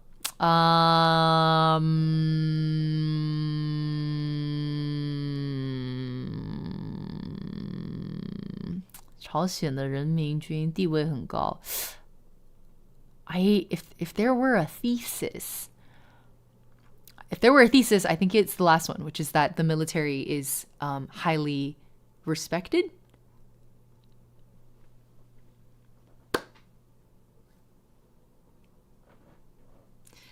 I hope I've demonstrated to you all how you can be really stupid and by being good at test taking, you can still get everything correct. I straight up was like, oh, I ain't reading all that. Let me just read the questions. And then I was like, the vibes are saying these answers. And then I got them all correct. Oh my god. I thought I would get one of them wrong. People are often like, wow, if your ADHD is so bad, like how did you make it through school with such high grades? I'm like, this is how. I developed really good test taking skills. Yeah, exactly. Kosei gets me. Inspire their spirit to reach their greatest potential. Okay, motivational speaker. I'm just translating what's in front of me, okay? I can find the read chat again. It looks like some people went to bed. Good night. Sorry I missed the people going to skim past Trin as Jean as the context is obvious. Oh man, I don't even know. The words match, therefore matching. Yeah, exactly. Okay, is this reading or this is listening? This is listening. 这是一个美丽的地方，绿绿的草地上盛开着美丽的花朵。清流、小溪发出叮咚的响声，嫩绿的小柳树似害羞的少女站立两旁，小鸟在欢唱，蝴蝶在翩翩起舞。有一天，花仰着脸，骄傲地对大家说：“就是因为我美丽，这个地方才美丽。绿草不服气，没有我的绿色，怎能显出你的妖艳？”流水和小溪都抢着说：“没有我们的伴随，你们还不是死气沉沉？”柳树甩了甩长发，细声细语：“哟，谁不叫我美少女？有我在，谁不叫我美少女？”小鸟、蝴蝶一听都气炸了肺。小鸟叽叽喳喳地叫起来，只有我们动听的歌声、优美的舞姿才使这里最美丽。他们一个不让一个，忽然起风了，并且下起了暴雨。待风平浪静时，再一看，鲜花刮没了，绿草趴地了，流水浑浊了，柳树的长发也断了，小鸟、蝴蝶也不会动了。只有那黑油油的、默默奉献的大地，经过风雨的洗礼，仍静静地在那里微笑。她的笑容最美丽。Okay. Basically, nature was the girls were fighting, the girls being nature. And then there was a sudden wind. Venti's voice drifts in on the wind. There's a sudden gust of wind and it like ruined everything. So the flowers, like the flower petals fell, the green grass is like flattened, the running water got muddy, it got like murky, the willow lost its long beautiful branches, and little birds and butterflies are like quiet, they're gone, and then only the murky earth remains, and it's like they're quietly smiling, and its smile is the most beautiful. Okay. 花儿认为自己怎么样? I don't remember. Damn, they all said a lot of stuff about themselves. They all said a lot of great stuff about themselves. They said we're beautiful. 谁认为自己是美少女? Oh, that was the柳. The willow. Okay, I'm gonna try to speed it up. Oh no, here we go. 你 Wait, this is kind of goated. Wait, oh yeah. Wait.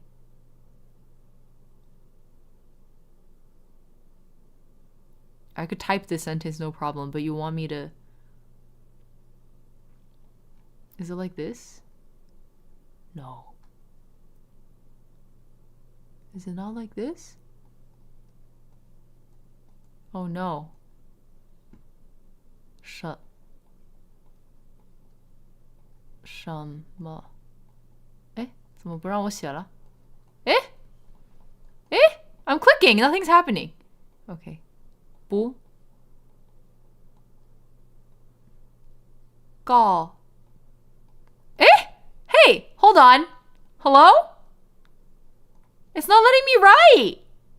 I'm trying to 撇横竖横口字底，怎么不让我写？气死我也！哦，不告诉，哎，对哦，告诉的诉是怎么写的？好像言字旁。然后是不是这样？言字旁不是言字旁一个，不是言字旁一个金。哦，我只是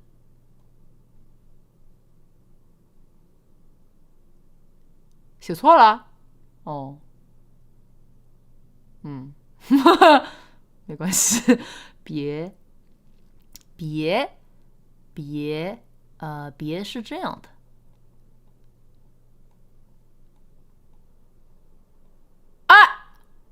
人 I might have hit skip instead of like letting it submit for the other characters. Oh, it's not letting me write. Hello? I know how to write 人, okay? That much is obvious. Oh no. I got screwed. 我私是我试过，我试。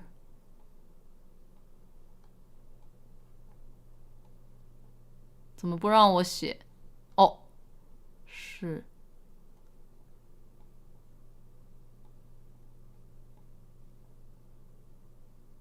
不是个撇吗？不是个撇吗？难道？哦，是个那。哇，哎 then isn't this cheating? Oh, hold on. I always get the stroke order wrong for this one. 哎呀 Usually you do it in one. OK, 哎呦，这个好累哦，累死了，累死了。我的，哎，怎么又没反应了？为什么？为什么我明明会写的字？哎呦，怎么办 ？It's not responding. OK, 反正心里有数哦。我的眼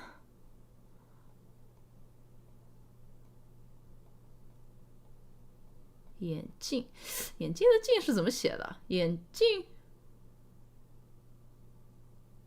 哦，稍微有点形状在我脑袋里，好像也是木字旁的，对吧？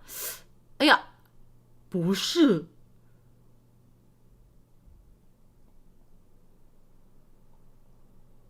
哎呦，接了，怎么办？skip， 放，放。哦，我这个也是稍微有点形状的。I have like the vague silhouette of these words in my head, which makes sense because I can read them. But if you want me to write them, 放。Yeah, like I must know the shapes well enough to recognize them, but I can't recall the details.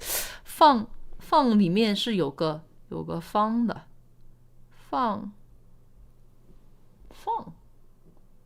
哎呦 ，OK, I don't got it. 在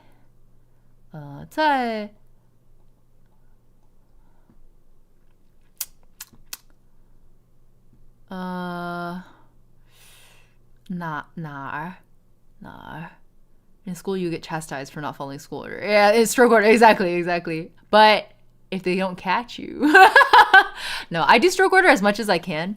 But there's a lot of places where I literally have it wrong. I have it remembered wrong. 哪儿就是哪里的哪儿？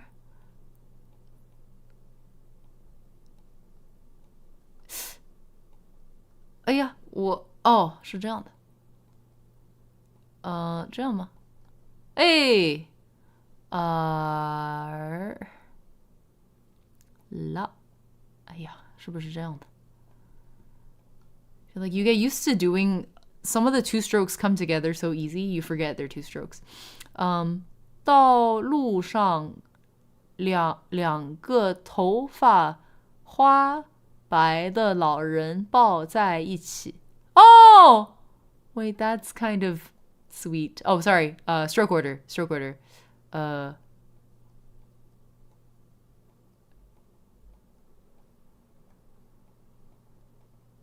Wow.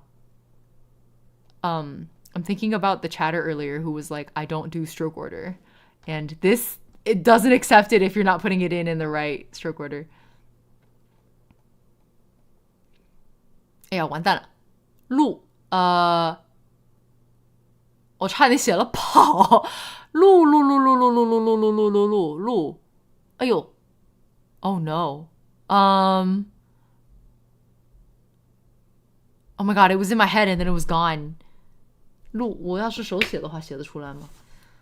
If I try to handwrite it, do I get 路？是不是 Yeah. Oh my god, once I got a pen out, that was good. Oh my god, panicked for a moment there. Not used to mouse writing, I guess. 两 It's actually really satisfying watching my horrible mouse scrawl become like beautiful calligraphy.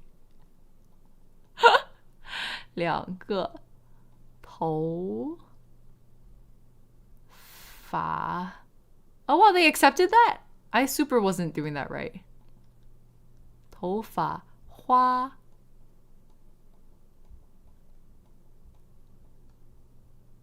白 Calligraphy autocorrect is so good, right? I'm glad it's not glitching out as much anymore. 老人哎呦，抱应该是提手旁一个包。耶，在一 You can't do this to me. The last word 一起。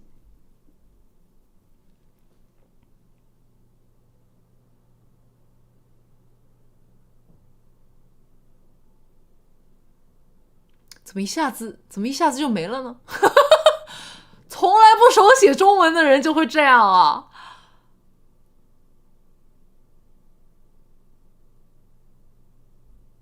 I was doing so good. They had me in the first half, not gonna lie. No. I can do this. It has a shape. It has a... There's like a tool. Oh no. What the... 一起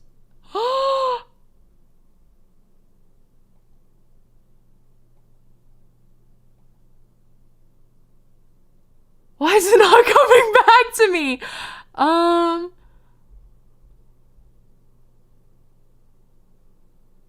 走字底上面一个 Oh my god, I saw it and then it was gone.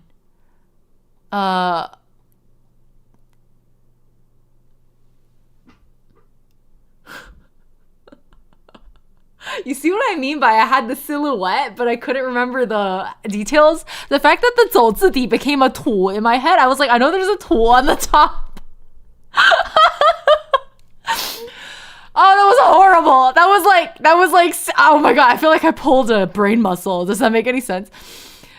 Oh my god. Yeah, quick, write it on a paper. You're so right. I feel like paper writing is maybe I need to do that first. Hold on. For all of these. 你在我旁边。哎呀，旁我还不行呢。你在我旁是月子。我反正等会儿我这个旁字，我记得上一次that one viral Duolingo video I have literally I think includes me trying to remember how to write 旁 in it. Like this has happened to me before. Did I learn anything from it? No. I ain't. I'm just gonna guess. Hold on. There's only so many strokes.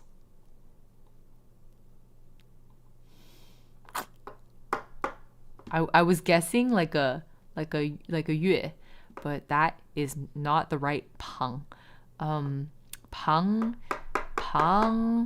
难道不是单人旁？诶 Did it just glitch?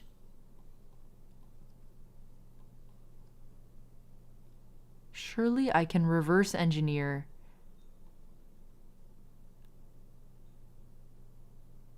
I cannot squander this gift it's given. 不是个方吗？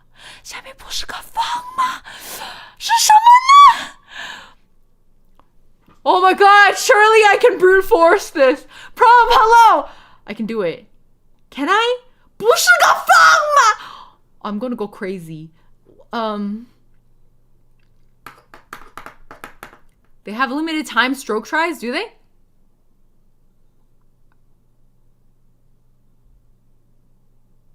Dun. 真的 The stroke order's like that? 我一直以为是先写撇的。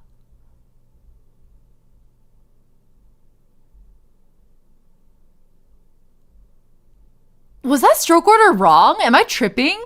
Yeah, no one writes it like that. I guess they still counted it as wrong because I was brute forcing it. But what? Okay, anyway. 边旁边边不是 Oh, I always do the stroke order wrong, so it should be 不对，它一定是言字底，言字底上面是一个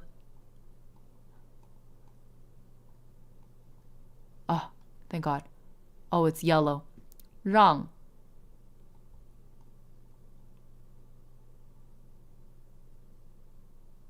What? Okay, I thought I was going crazy. That 边 was not, that was just stroke order problems. That pisses me off. Okay. One of the big things I used to get in trouble with my Chinese teachers a lot on, that I just like categorically refuse to do. Like, I'm sorry, I refuse to do it, is when you have like a 走字底 or a 言字底 or something, like the bottom radical, I always write the bottom radical first, even though you're not supposed to do that. 你在我旁边让我感到高兴，感觉的感恩的感是怎么写的？你敢吗？I'm like typing in the keyboard in my head. 你敢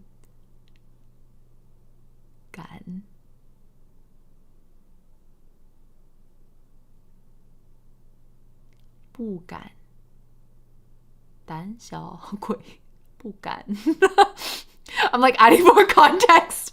Oh, I don't think I can do it. Oh, if you show it to me, I could read it to you so fast, but I don't got it. I don't think I can do this one. I don't think I can brute force this one, guys. No, I'm skipping. 到呢就是这样吗？怎么写的那么大，一下子又感觉不对了呢？ I feel like it's like when you say some words too many times and they stop feeling like real words. That's how I feel right now about some of these characters. Like 到 didn't look right at all. 高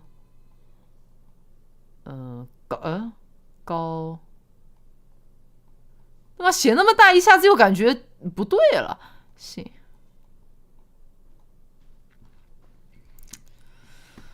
唉。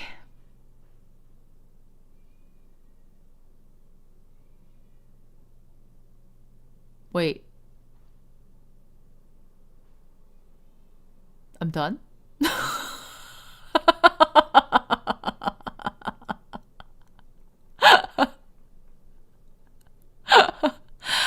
Okay, to be fair, I think there were quite a few characters that glitched out, like at least 3, that were very basic characters and I couldn't write them. So I think the writing part of this is probably not quite correct. But I'm obviously also very bad at recall for handwriting. So probably like literally for handwriting, I think I would still accept, even though it glitched out, I would still accept a beginner categorization. Like I know I can barely do like first grade level. So I think that's correct. For handwriting. I'm curious, are there any tests that would be for like typing Chinese? Because I think that's more relevant to how I use it every day. I, Mr. Chan, got pre-advanced? Wait, I beat you in... I find that hard to believe that I would beat you in reading. You had advanced beginner writing, but your writing did not glitch. Oh, well, even with my writing, even if it hadn't glitched, I think I would have been at best like intermediate. I still wouldn't even agree with that because I know for a fact that my handwriting abilities are like a first grader's. Actually, not even a first grader's. Having gone to school in China in second grade, granted, I was a pretty good student that year, but I remember what I went in there like, and I'm back at that level now. Well, maybe a little better. Yeah. Okay. That's okay. I am honestly not interested in learning to handwrite characters. Like, genuinely? I want to learn to write, but not in that, like, writing by hand kind of way. But that was cool. That was interesting. I like how every time I do some kind of Chinese stream, Probe shows up. It's been how many years? It's also pinyin writing. Like eventually you just can't recognize the words anymore. Yeah, it's like I still recognize the words when I see them. But when you're pinyin writing, I mean, I'm the same way with kanji, right? Like I don't know, what was the word recently that I was learning? Like like sofu. Sofu is 祖父 in Chinese characters. In many cases, I would just, like, I wouldn't know that was the kanji. I would just type sofu, and then it would show up as 祖父, and then I'd be like, oh, right, that is the kanji, and then I would tap it, right? Like, 提笔忘字. Is that an actual saying, Sunfish? That's so real. What level of Chinese is this in terms of grades? I would place my writing at... Okay, I would place my handwriting at first grader level. I would place my typed writing at, like, second grader level, and then I would place my reading abilities at like a dumb fourth grader, like a really stupid fourth grader, like a fourth grader who barely passed third grade. Maybe not even, maybe like a dumb third grader. So I'm in that elementary school, like lower elementary school range, is my placement. We love dumb fourth graders, yeah. I keep handwriting enabled on my phone more for forcing myself to think about the characters. Oh, I really like that. I wonder if I should try that, actually. That's a really cool idea.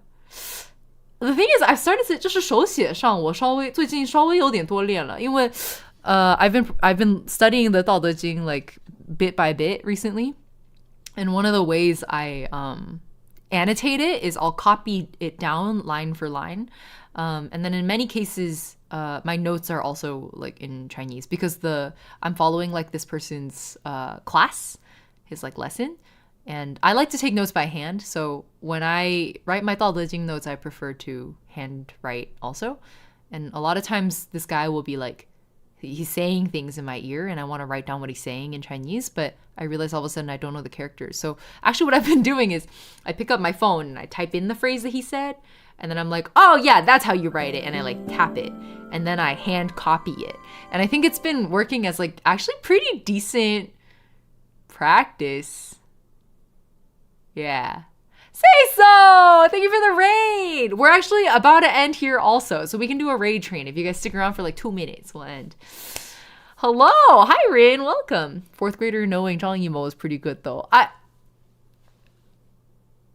Do fourth graders not know Zhang Yimou? I guess modern fourth graders would not know Zhang Yimou. That is fair. Yo, up late. So, I was supposed to stream 4 hours before I actually started stream, and I had to bump it back twice.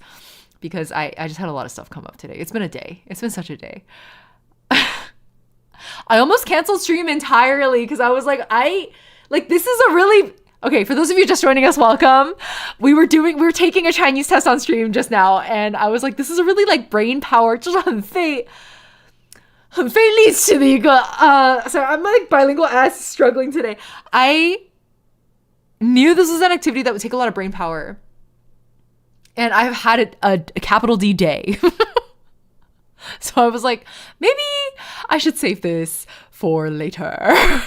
And then I was like, mama ain't raised no chicken. So I showed up and I opened the damn Chinese test and I started taking that sorry, trying to cuss less. I started taking that dang test.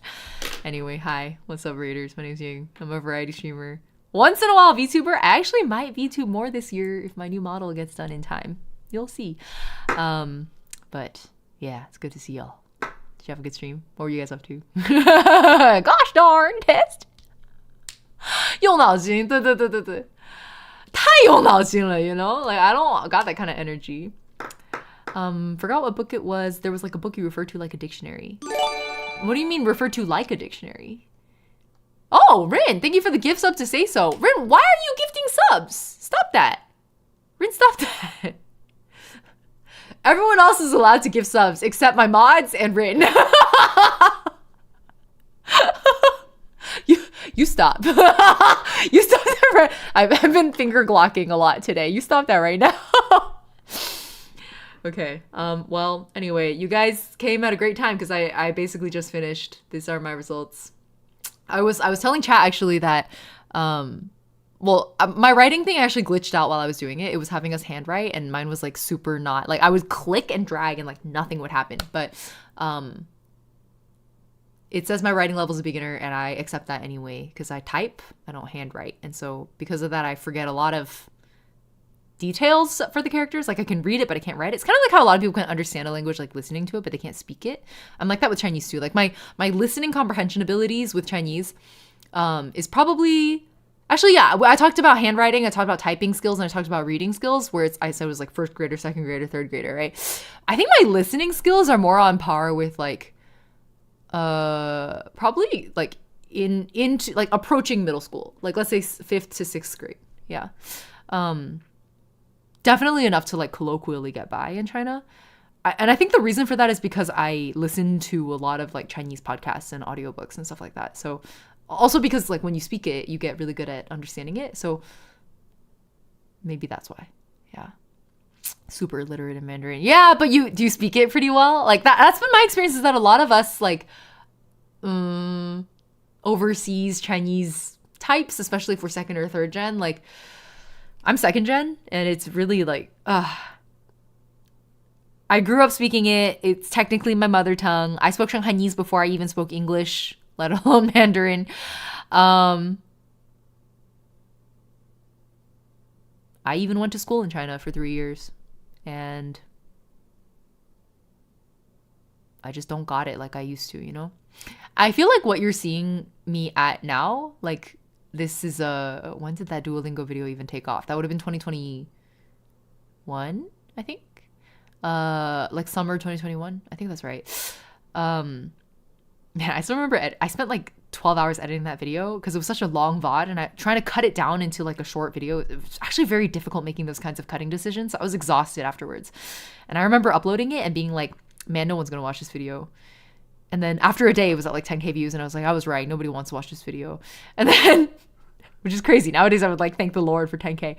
And then I woke up like another day after that, and I was like, does that say 1 million?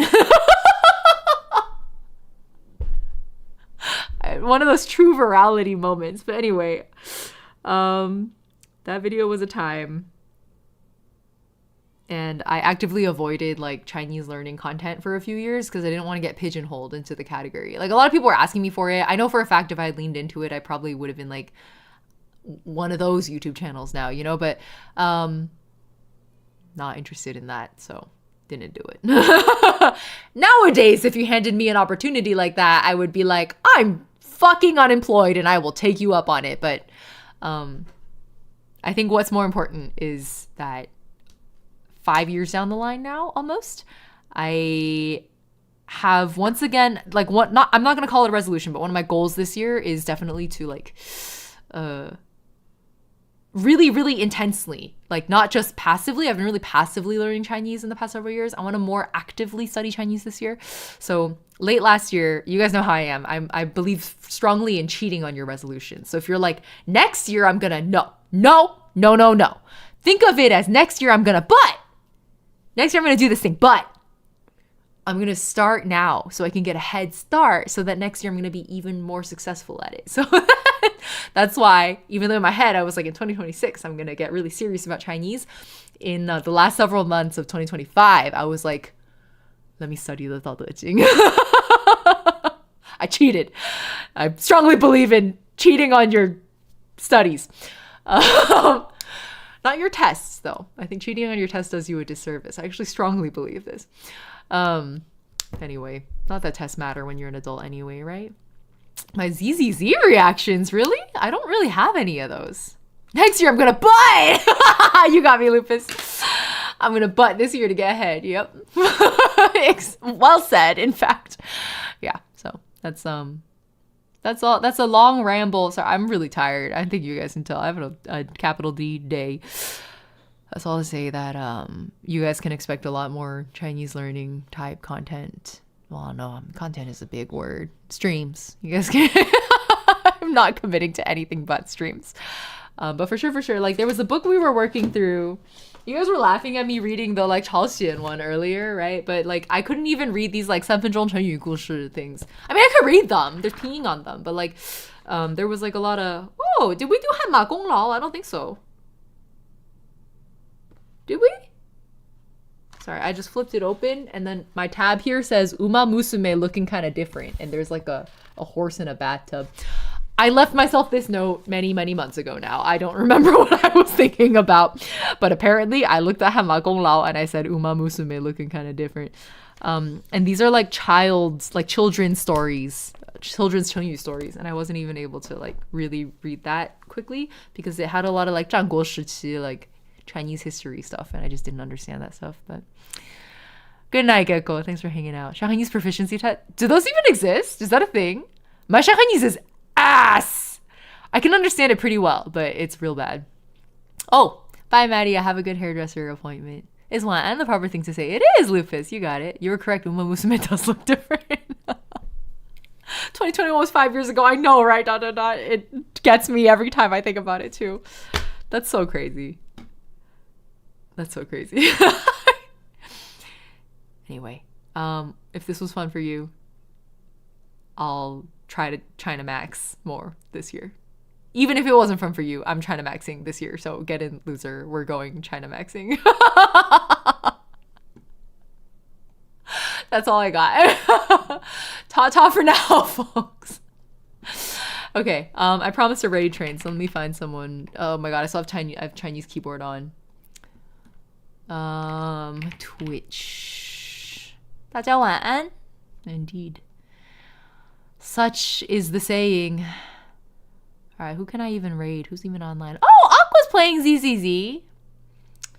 Actually, a lot of people are online. Winnie's playing Genshin Impact. Here we go, chat. I don't know. I don't raid Hoyoverse streams anymore. Yukina's playing Animal Crossing. We could do that. Disher's playing Claire Obscure. Ruby's playing Nike. K-Star's playing Marvel Rivals. I don't want to do a ZZZ raid, guys. Here, let's read my friend Taco.